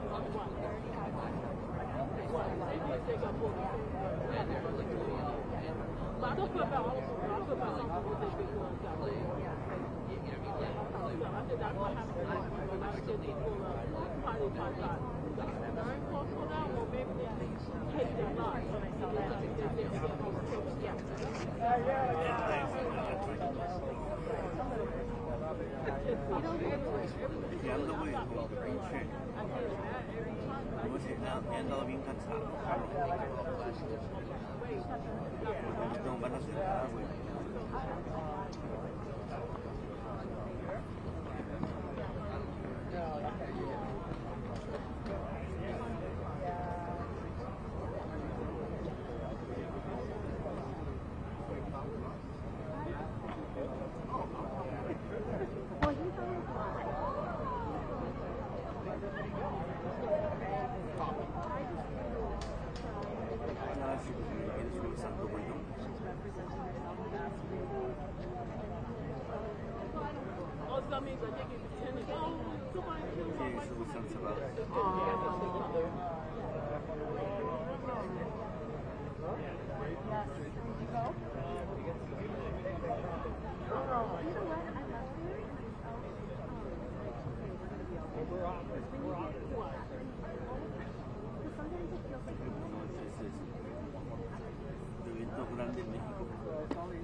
Yeah, I know, it's not.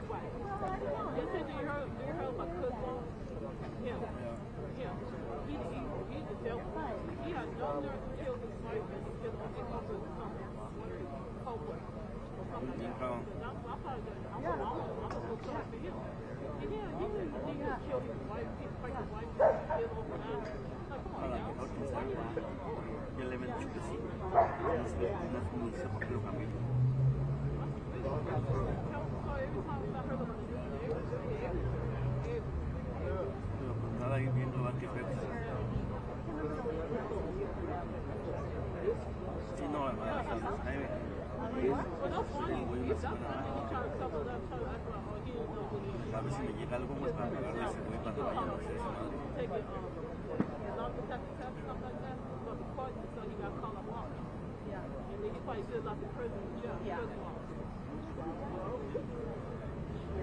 ¿Mandé?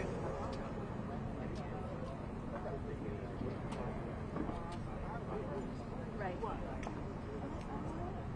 Gets it. Yeah.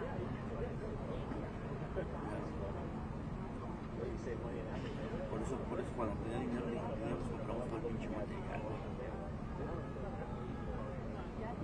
Oye. A ir la lana, ahorita tengo menos 1000 en una y menos no sé cuánto en otra, güey.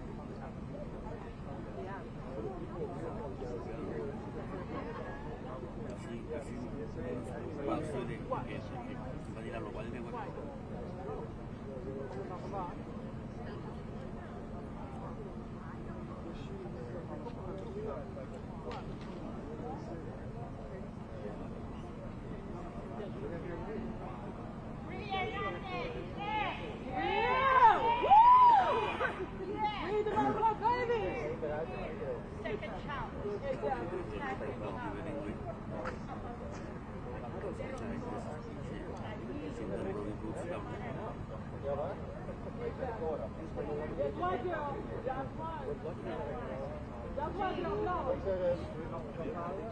Yeah, we gonna pray for them.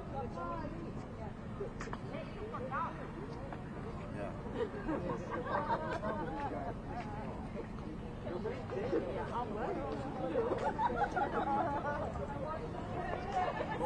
what you're worried about?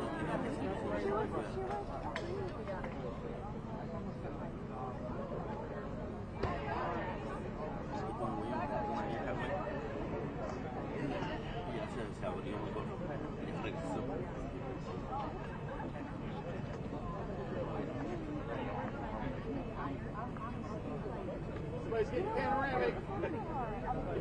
Vertical panoramic. Oh, I know. Oh, it's crazy. Yeah. I also think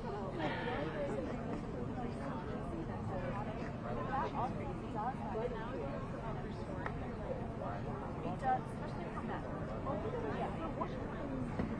Today, so they're deciding to continue or is it okay? Yes. No information.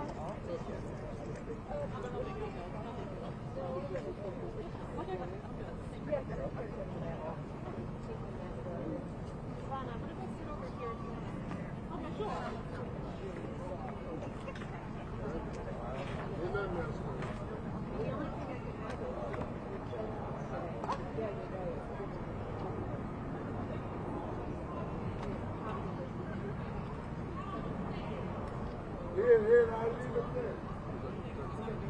Here, want it, don't want it.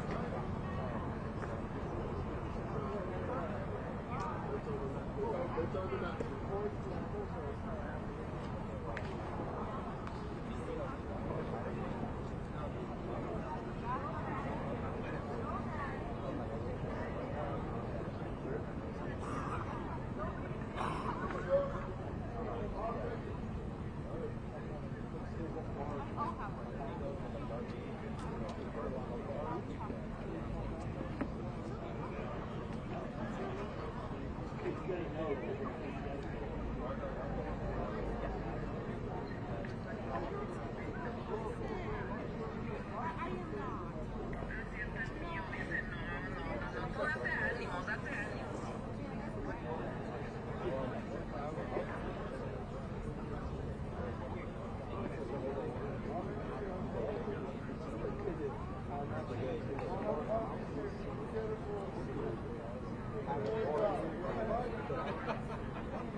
He didn't beat around the bush?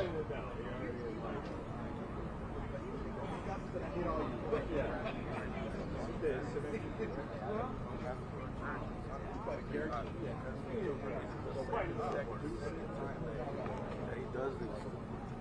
That he gets me out of shit and I don't go.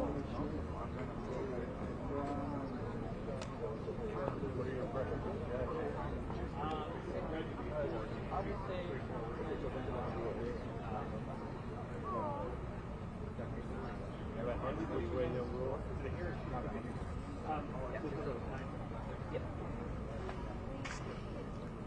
It's hard to tell now. Yeah.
Huh?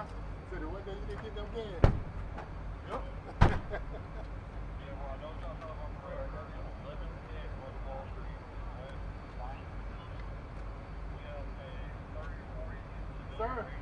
Sir, we're not having anybody on campus right now.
Bye.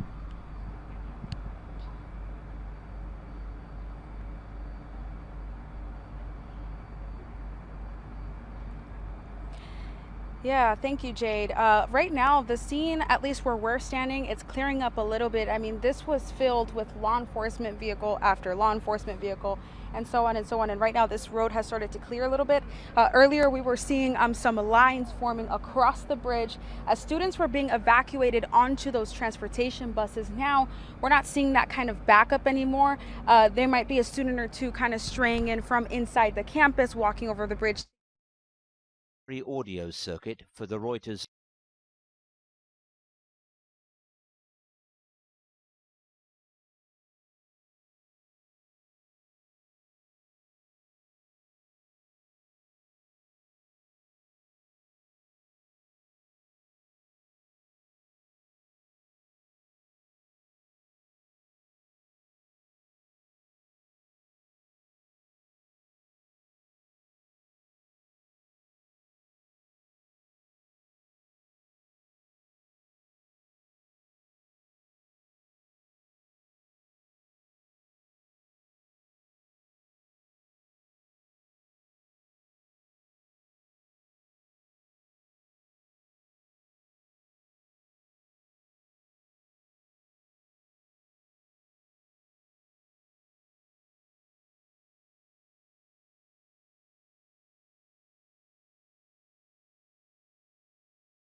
some way.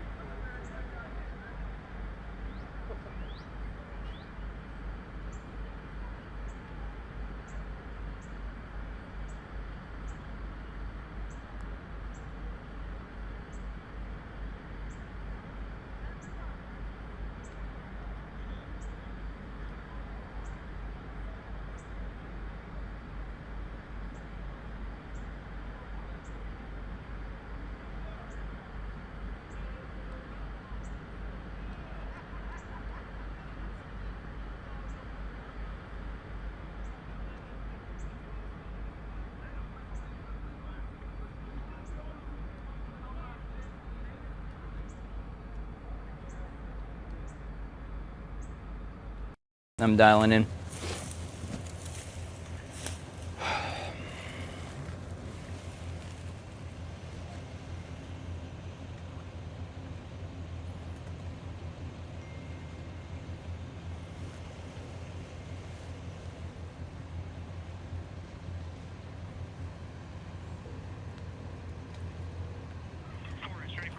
Let's do it, man. I almost left the van running too. I'm glad I did.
后还是叫你儿子出来包括。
saying police. Yeah, like he's like police.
Anthony, they said you got a truck.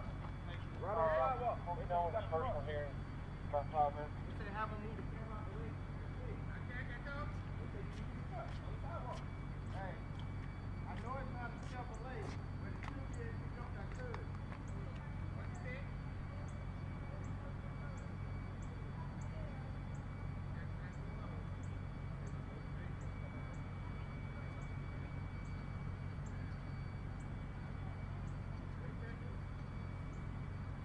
Is this what's going on for us? Yeah, I guess. Yeah. I guess just the lights. Yeah. I wouldn't really be able to get a good zoom with the headlights with it being over that hill. We'll probably have to move closer, like in between this. Yeah, I can hear you. Oh.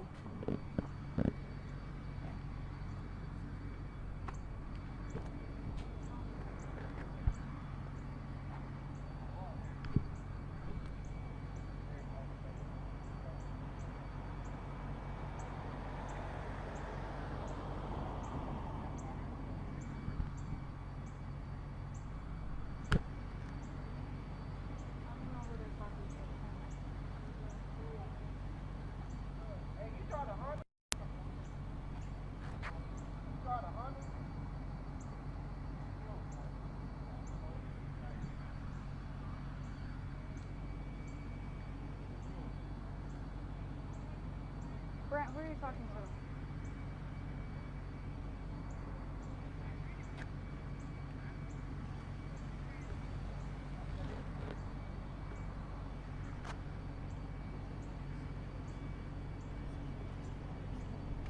Hey guys, are you doing all right?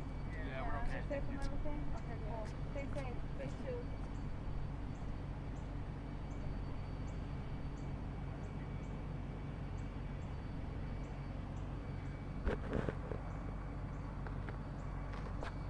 Like you got the lights on.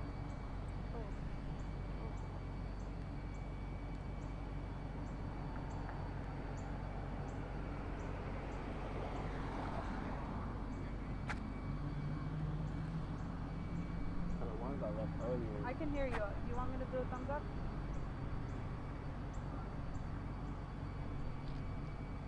Okay, I'll have Stefan start on that and then come up to me. On the bus? Stand by 30 seconds. Yeah, just keep it on the, as long as you can see a little bit of the light in the bus, even if it's a little wider. I'm gonna just keep it wide. Okay.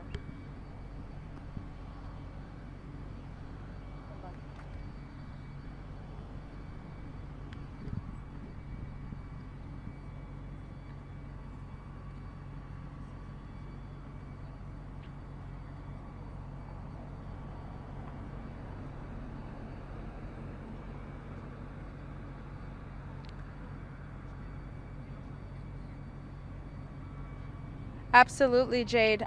So there are some straggling students kind of still making their way to those buses. We're not ready for addiction here. Nobody told us.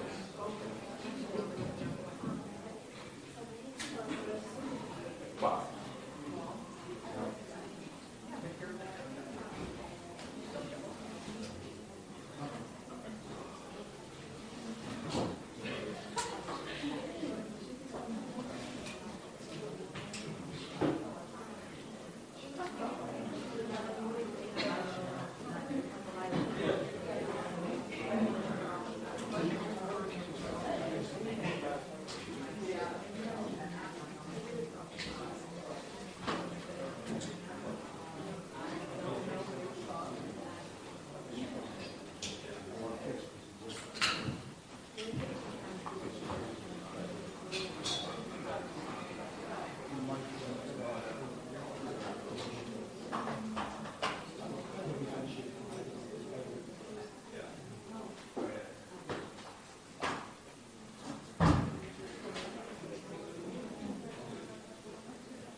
What all you see,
Everyone phones on vibrate silent.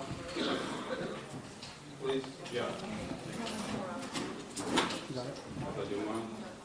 How long are they about to start? Couple minutes. We'll start at 4:30. Okay, thanks.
My name is Jason Trumbauer, and I'm the Chief of Police at Florida State University. All Florida State University classes and business operations on the main campus in Tallahassee are canceled through Friday, April 18th. Essential employees should check with their supervisors for further reporting instructions. All FSU athletic events in Tallahassee are canceled through Sunday. At approximately 11:50 a.m.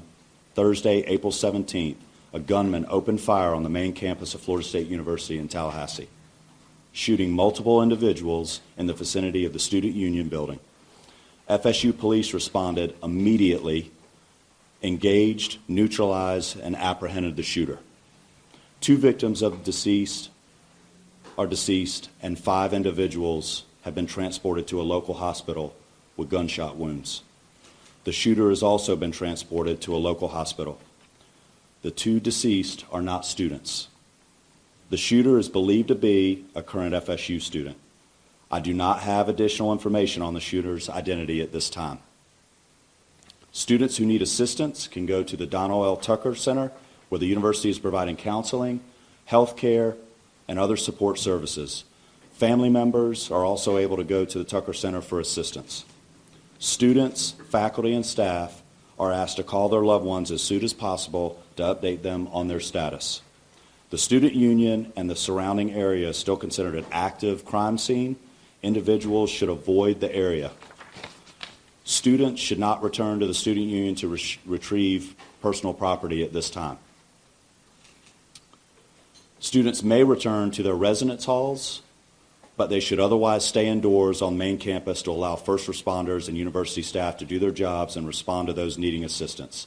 Students may depart campus for the weekend. All classes have been canceled through Friday.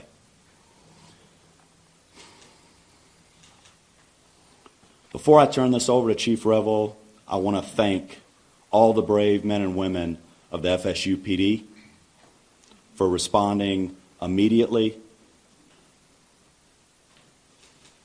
to the scene. I also want to thank the responding agencies who have provided assistance to FSU today big time, including the Tallahassee Police Department, the Leon County Sheriff's Office, the Florida Highway Patrol, Leon County Emergency Medical Services, FDLE, and all other responding agencies today. We really appreciate your support. That's all the information I have at this time. We'll have additional update for you later today. Chief Revel. Good afternoon. I am Chief Revel with the Tallahassee Police Department. As the shooting occurred today, our officers, as well as every single other officer in this city and county, responded immediately to this scene. Once on scene and once we began working through what was occurring and what we were working, in consultation with FSU, Tallahassee Police Department was asked to take lead on this. So we will be the lead for this investigation in both the officer involved shooting portion of this as well as the homicide portion of this. I will come up after the last speaker and entertain just a few questions. But needless to say, we have multiple crime scenes. This is a very large area we're covering. We have thousands, hundreds of thousands, or hundreds or thousands of witnesses. And again, this is an active, ongoing investigation. So the information that we will be allowed to release right now may be fairly limited. I'll answer what I can at that time. But I will assure you that as soon as we can, any information that becomes available, we will make that available to you. One of the things in the process, and again, understand that this is an ongoing active investigation. So things are happening as we are standing here and as we are speaking. We have identified the shooter, obviously. He's at the hospital. So with more on that, I'm going to allow the sheriff to come up and speak on that portion of it. Thank you, Chief. As Chief Revel indicated, I'm Walt McNeil, Leon County Sheriff. First and foremost, let me express our gratitude to the responding law enforcement agencies in this community. Our citizens should feel some degree of comfort knowing that your law enforcement agencies are going to respond and do exactly what we did in this case, that is bring the offender to justice and to make sure that we do what we can to make sure we lock him or her up. Let me say to you, This is obviously a heinous crime. Our deepest condolences go out to the FSU family, the families of the students who are here, and we understand that you all have been devastated because of this person's actions. The question as it relates to who is the shooter is 20-year-old Phoenix Eichner, and he's the son of a Leon County Sheriff deputy. Our Deputy Eichner, has been with the Leon County Sheriff's Office for over 18 years. She has a tremendous job that she's done. Her service to this community has been exceptional. Unfortunately, her son had access to one of her weapons, and that was one of the weapons that was found at the scene. And we are continuing that investigation into how that weapon was used and what other weapons perhaps he may have had access to. The alleged shooter was also a long-standing member of the Leon County Sheriff's Office Citizen Advisory or Youth Advisory Council. So he has been steeped in the Leon County Sheriff's Office family, engaged in a number of training programs that we have. So it's not a surprise to us that he had access to weapons. This event is tragic in more ways than you people in the audience could ever fathom from a law enforcement perspective. But I will tell you this, we will make sure that we do everything we can to prosecute and make sure that we send a message to folks that this will never be tolerated here in Leon County, and I dare say across this state and across this nation. Thank you.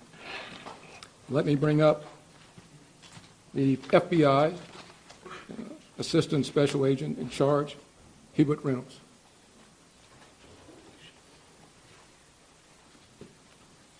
Good afternoon. My name is Hubert Reynolds, and I'm the Acting Special Agent in charge of the Jacksonville Field Office. I want to echo those standing with me what a horrific crime this is, and we stand with you fully. We have an office here in Tallahassee, and we are fully engaged with providing any resources that we can bring to bear to help with this investigation moving forward. We've established a digital tips media line where you can upload photos, videos prior to and during the incident. If you're there from social media, please upload all of that. I will give you now the website address.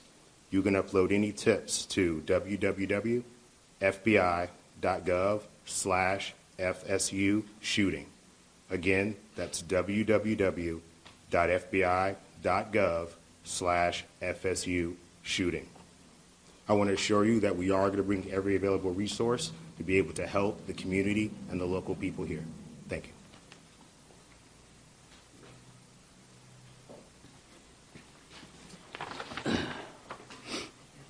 Good afternoon, everyone. I'm Richard McCullough, Rick McCullough, president of Florida State University.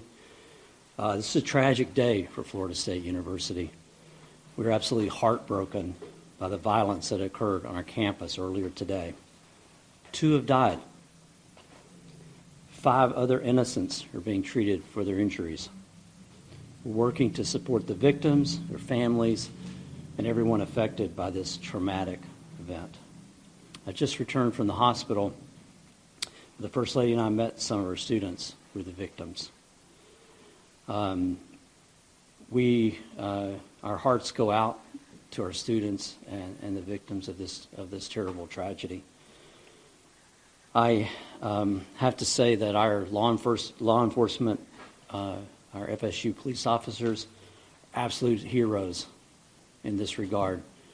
The call went out, someone called it in, and immediately they responded to the scene and immediately neutralized the suspect and prevented this from being a bigger tragedy. I want to thank them so much for what they do to try to keep our students safe. I want to thank all the law enforcement partners, FSU Police, Tallahassee Police, Leon County Sheriff's Department, Florida Highway Patrol, and Florida Department Law Enforcement, and all other responding agencies for their rapid and courageous response. I want to thank everybody that came out to visit with the students and to help us and to be here today for this press conference. And I appreciate so much the support that you're all providing to our university and to our students. We're fully cooperating with the investigation, and we defer to law enforcement as they continue their work. I'd also like to thank all the healthcare providers at Tallahassee Memorial Hospital. They're treating and providing outstanding care to our victims. Right now, our top priority is safety and well-being for all the people in our campus. As it was said, classes are canceled. On the main campus today and tomorrow, and all FSU athletics events on Tallahassee are canceled through Sunday. We also want to tell you that counseling and psychological services are available to students, faculty, and staff, and anyone that needs that should call 850-644-2003. We're also providing support for faculty and staff through our employee assistance program. And so if you need any help, please reach out. We'll continue to communicate with the campus community as we know more. This is a deeply emotional time, but we're all here to support each other. We're going to do everything we can to support our community. We're a strong and united community. We're family. And so we'll take care of all of you. And we'll get through this together. Thank you.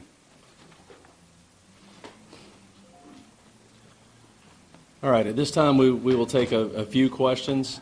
Let me just reiterate, this was a massive response, a massive response of law enforcement personnel. Our federal, state, local partners have continued to build relationships that long preceded this event. And that came into great play today in the seamless way that we all came together to work these events. But I know you'll have some specific questions. I will tell you right now, we are not going to talk about the victims other than the fact that there are 6 of them, two additional deceased, and then the suspect. So 9 total persons. 9 total persons. Yes, sir. Have you all been able to talk to the suspect at all? Any idea about motive? The suspect invoked his rights not to speak to us. Chief, do we know if the weapon that was used was his parents' service weapon? And if so, what are the rules around storing service weapons? Right. No, that's a good question. This weapon was a weapon that the deputy previously used. A lot of times, many agencies, mine included, when we transition to a new handgun, the officers are allowed to purchase the handgun they used prior. And correct me if I'm wrong, Sheriff, but I believe that's the case here. This was a handgun that deputy used prior to them transitioning to a new handgun, and so it was her personal handgun. Is she put on leave or? The sheriff would have to speak to that. We will do a thorough investigation to look at all aspects of it. There's no cause right now that we're aware of that would require her to be placed on any kind of suspension or otherwise. Yes, ma'am. We've been hearing stuff that it was a deputy who was a school resource officer. Is that true? That is correct. Yes. Chief, those injured, those killed, are any of those members of law enforcement? I'm sorry? Anyone who died in the shooting or was injured in the shooting, were any of them members of law enforcement, whether it be the... No, they were not. They were not. Yes, sir. When law enforcement arrived, did the suspects engage with them or did he surrender immediately? No, they challenged him and ended up shooting. He did not comply with commands and was shot. Did he fire at officers? I do not believe he fired at officers. We've heard that Phoenix may be autistic. Are you able to confirm that detail? I do not have that detail. Is there an ID of the victim yet? I'm sorry? An ID of the victim? We're not releasing any of the victim information at this time. Was the officer aware of any behavioral conditions or concerns or threats prior to this incident? We were not. How quickly did officers arrive on scene from the 911 call to when they engaged the suspect? We will get you that information. I don't have that currently. I assume that would be a question that was asked, but I mean, it was almost immediately. That FSU, obviously this is their campus, and and they patrol it very well. So they were on scene almost immediately, engaged almost immediately, and then everyone else, again, was a massive, very quick response. I know that you said that the two deceased were not students. Do we know of those 5 that were injured or any of them students? Again, we're not releasing any information on the students on the victims at this point. Specifically, what firearm did he use? I'm sorry? What kind of firearm was he using? It was a handgun. What kind of handgun? I don't know what type of handgun that was. It was probably a 40. I don't know. Chief, I heard it reported that a shotgun was also recovered on campus. Was that used in the shooting? We do know that he had a shotgun with him. We have not confirmed anyone was shot with a shotgun at this point. But again, that could change as we, again, there are hundreds and hundreds of witnesses, and as we piece all of this back together, information will come to light that we may not have at this point. So I do not believe so at this point. We'll take one more question. Do we know how many shots and so forth? Radio dispatch or any logs be released in the near future? I'm sorry, say again. Will there be any body cam footage or radio dispatch logs or incident reports being released anytime soon? We will work with the state attorney's office, which we always do, in pulling together all the information, all the investigative evidence from this case, and in collaboration with State Attorney Campbell, we will make that determination. Obviously, after the case is over, we will certainly, it all becomes available at that point. But as to what we can and will release at that point, like I said before, we're very open, transparent on these things. Again, the officers did an incredible job. But again, some of this is very horrific. This is a horrific incident. And so we will, again, collaborate with the state attorney's office and determine which of that evidence could be released or will not be released. But again, I'll let you know that as soon as we make that determination. So thank you all very much. Appreciate you being here. And just let me reiterate what's already been said. The collaboration between all of the agencies, the federal, the state, the local, all of our first responders, our EMS personnel, our fire department, again, just a massive response, immediate treatment to the victims that were there, the transport of them. Again, it was a very seamless response to this tragedy. And that goes to the training that we all do repeatedly, individually as agencies and together. The incident command came together very, very quickly. And again, I could not be more proud of the response and more horrified at the act. So thank you very much. Can you please just real quick verify again one more time the number of people injured and dead? Our number was 8.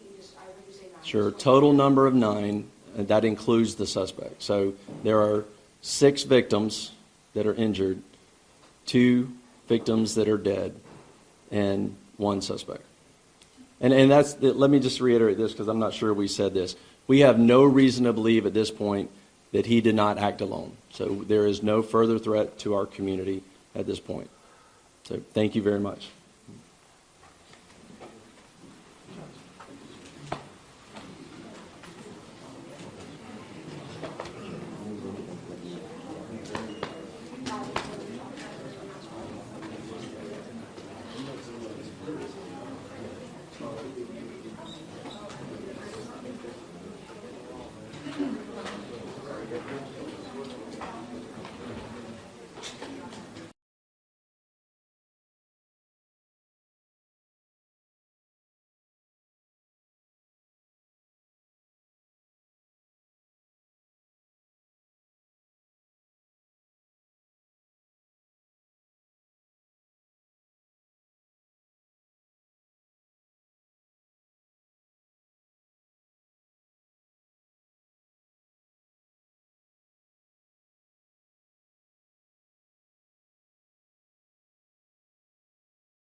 bit more B-roll in case you need it. What'd you say, so sorry? I'm giving you a little bit more B-roll in case you need it. I don't know. Yeah, I don't know what's happening.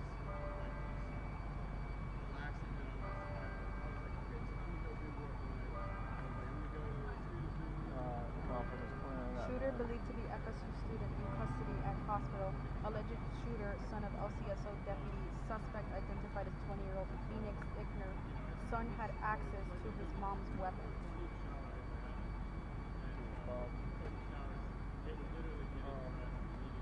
And you got, it's a school in Madison. They're doing a raffle to benefit the school. Right. That's what they're giving out.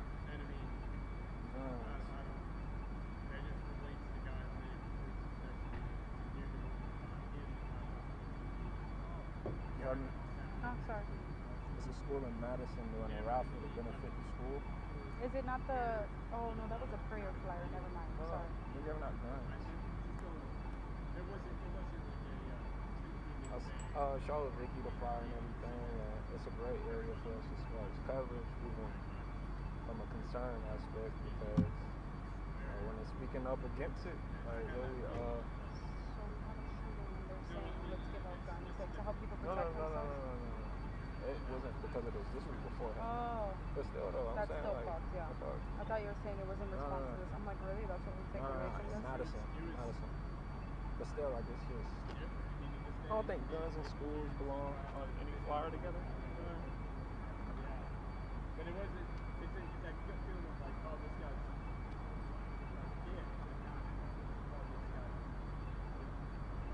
Is that like the sports dude? The football? I don't know, but I thought they... I don't watch that shit, so I don't know for sure.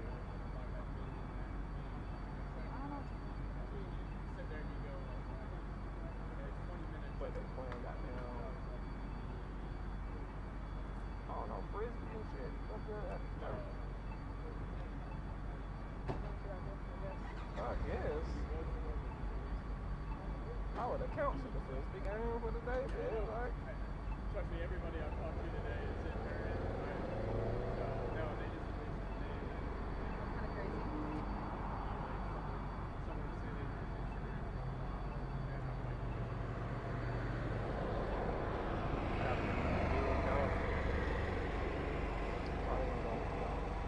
Really? Cool. Head person of the sex video, I interviewed him. Okay, sorry.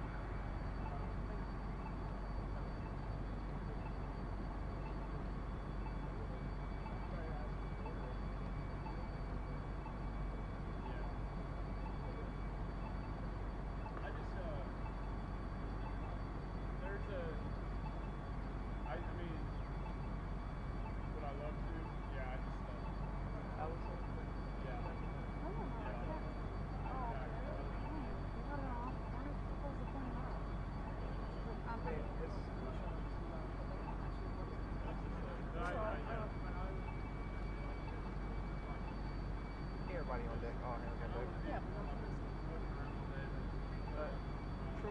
It might not be. Here we have Alberto and I got a second to them, so I can't see. You know what? I had a feeling. You know what? You may be right. Never mind. I don't know. Yeah. I thought it was. I thought it was like the hair. Yeah. Is what made me say it. Yeah. But, like her. Oh, that's all. What do you call it?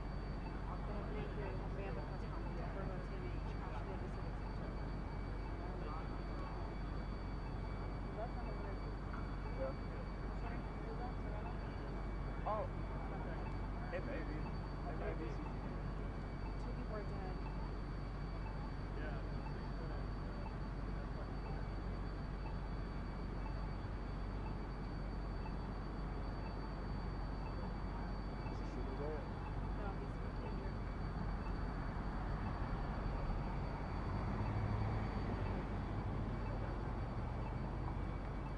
It was just like my dad had an off feeling, and then feel that, and you go, yeah. Well, we,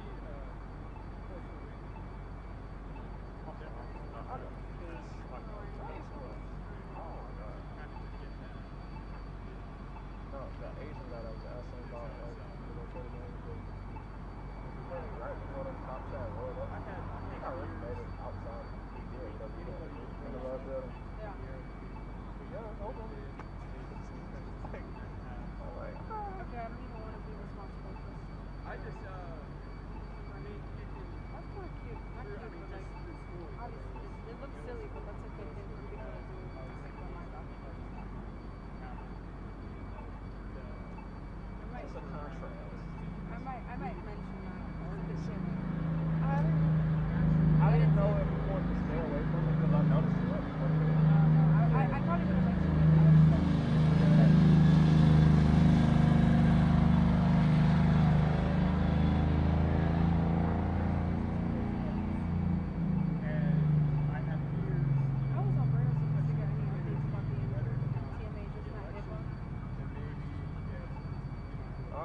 hey, if something happens, I gotta go.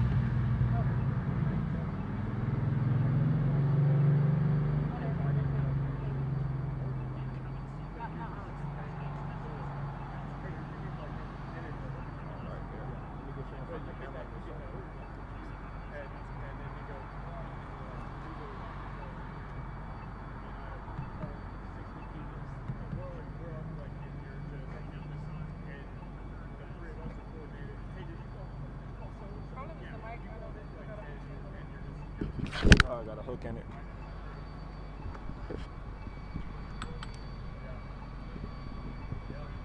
Radio circuit for the Reuters live service.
I didn't think he was.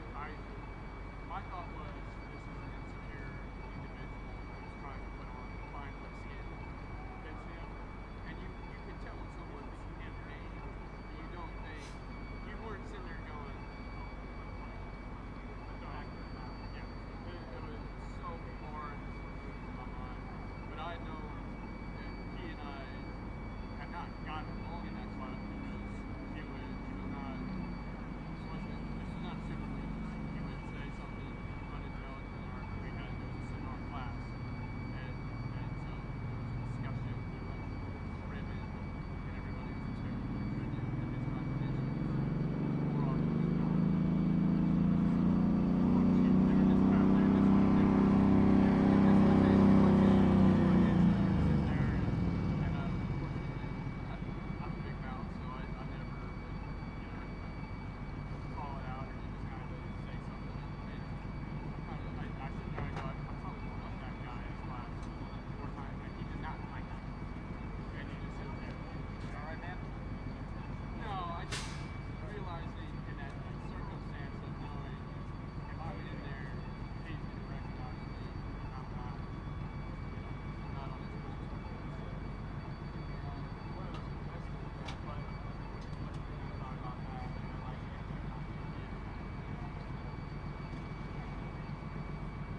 too.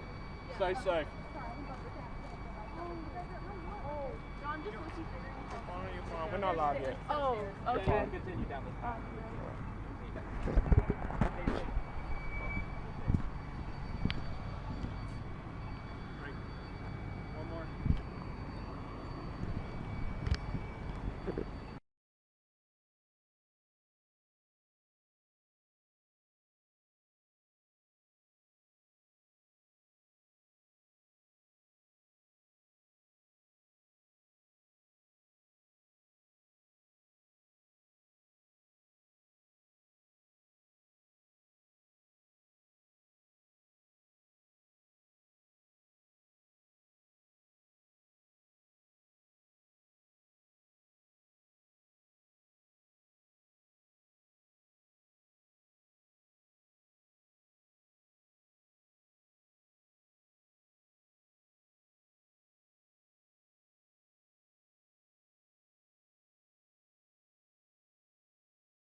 website afterwards, or if you're available to kind of recap after a few days. We don't see the stories. Yeah, and that too. If anything that doesn't have to do with this, but you hear about it, we're happy to hear it. Okay. Yeah. And anything you ever need. All right. I could try to get your number from Kenya. Also, my phone's dead. Yes. Okay, yeah. Your phone died? Oh my goodness. Yeah. I'm on 5%. You got a charger, right? Yeah, but Yeah, but, it's not much charging. Yeah, you feel free to go ahead and pass that number on. Okay, I will. Thank you so much. Yeah. Yeah, I'm sure you guys are doing a great job. You know, you guys certainly, obviously, you know, with the situation. Well, that I was just gonna say in terms of like, you know, doing the job that you do with the camera, getting the good shots. You know, trying to do what you can there. Like, Oh yeah. like It's part of it. Comes with the territory. it does. It does. You from the area? Not originally. No. I'm originally from Missouri. Really? Springfield, Missouri. Crazy. Out that area, yeah. That's cool. That's cool. Yeah. And I decided to come down here for graduate school. So that's what I'm doing. Like, still got a little more time left here. But, you know. It's funny you say that because one of our meteorologists that's coming on the way out, he's hoping to land a job in Kansas City. Oh, in Kansas City? Okay. Yeah. I gotta tell him. I met someone from Missouri. Say Springfield, like they might know where it is. It's just like in the southwest part of the state. If I remember right, it's the third. If I remember the stats right, I think it's the third. Yeah, I heard. I believe if I remember the stats right, that Springfield is like the third largest city in the state, behind St. Louis and Kansas City, with I think around 170,000, somewhere around there. Oh, so. Yeah, so about the size of Tallahassee, just a little smaller, but. I got you. That's cool though. That's cool. What made you want to come here? I mean, obviously well, school, but. It was mainly because. All right. All right. Hey, stay safe. Stay safe. That the graduate program that I was hoping to do, like the kind of research and stuff I was hoping to do, was more. You okay? Yeah, just my car's like in that parking. it's not in the garage, but it's parked at the roundabout. I probably would say that this is like closed off due to it being a crime. Yeah. I'm sure there's an officer in that. You might have to walk over there, Yeah, you might have to walk over there just to confirm. Okay, all right. Matter of fact, I see some walking up. Right. Yeah, it looks like they're approaching this way. Okay, all right. Thank you. No problem.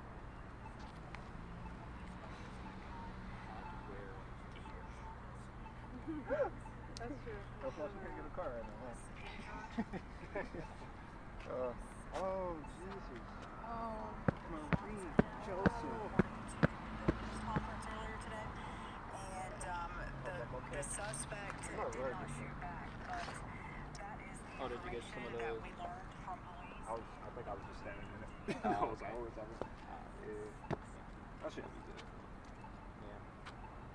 Could be worse. Yeah. Sorry. You did. Speaking about what I spoke with John, I feel like I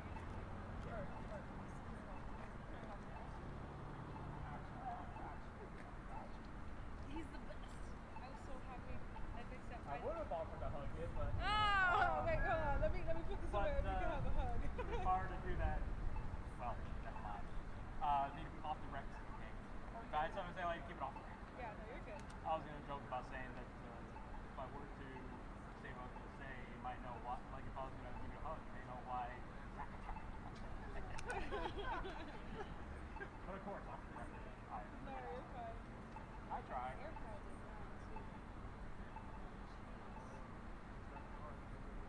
Yeah, it has to be. You gotta switch it out. Well, let that one die, because I think they're just gonna keep it up.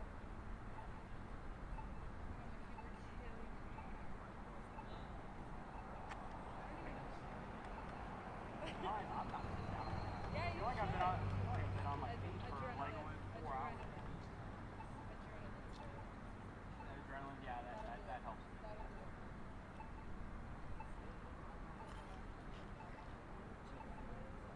Terry's mom says we could. I love Terry's mom.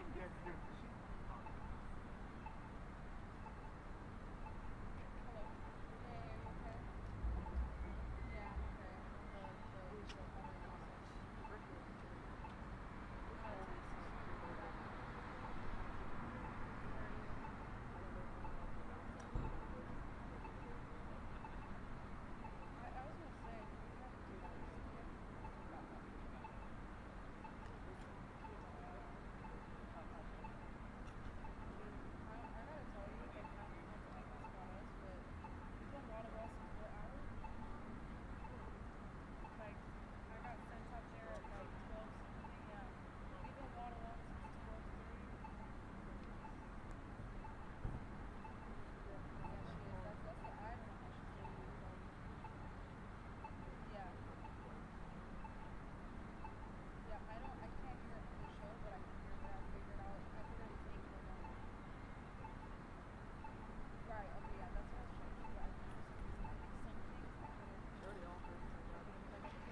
Oh, no.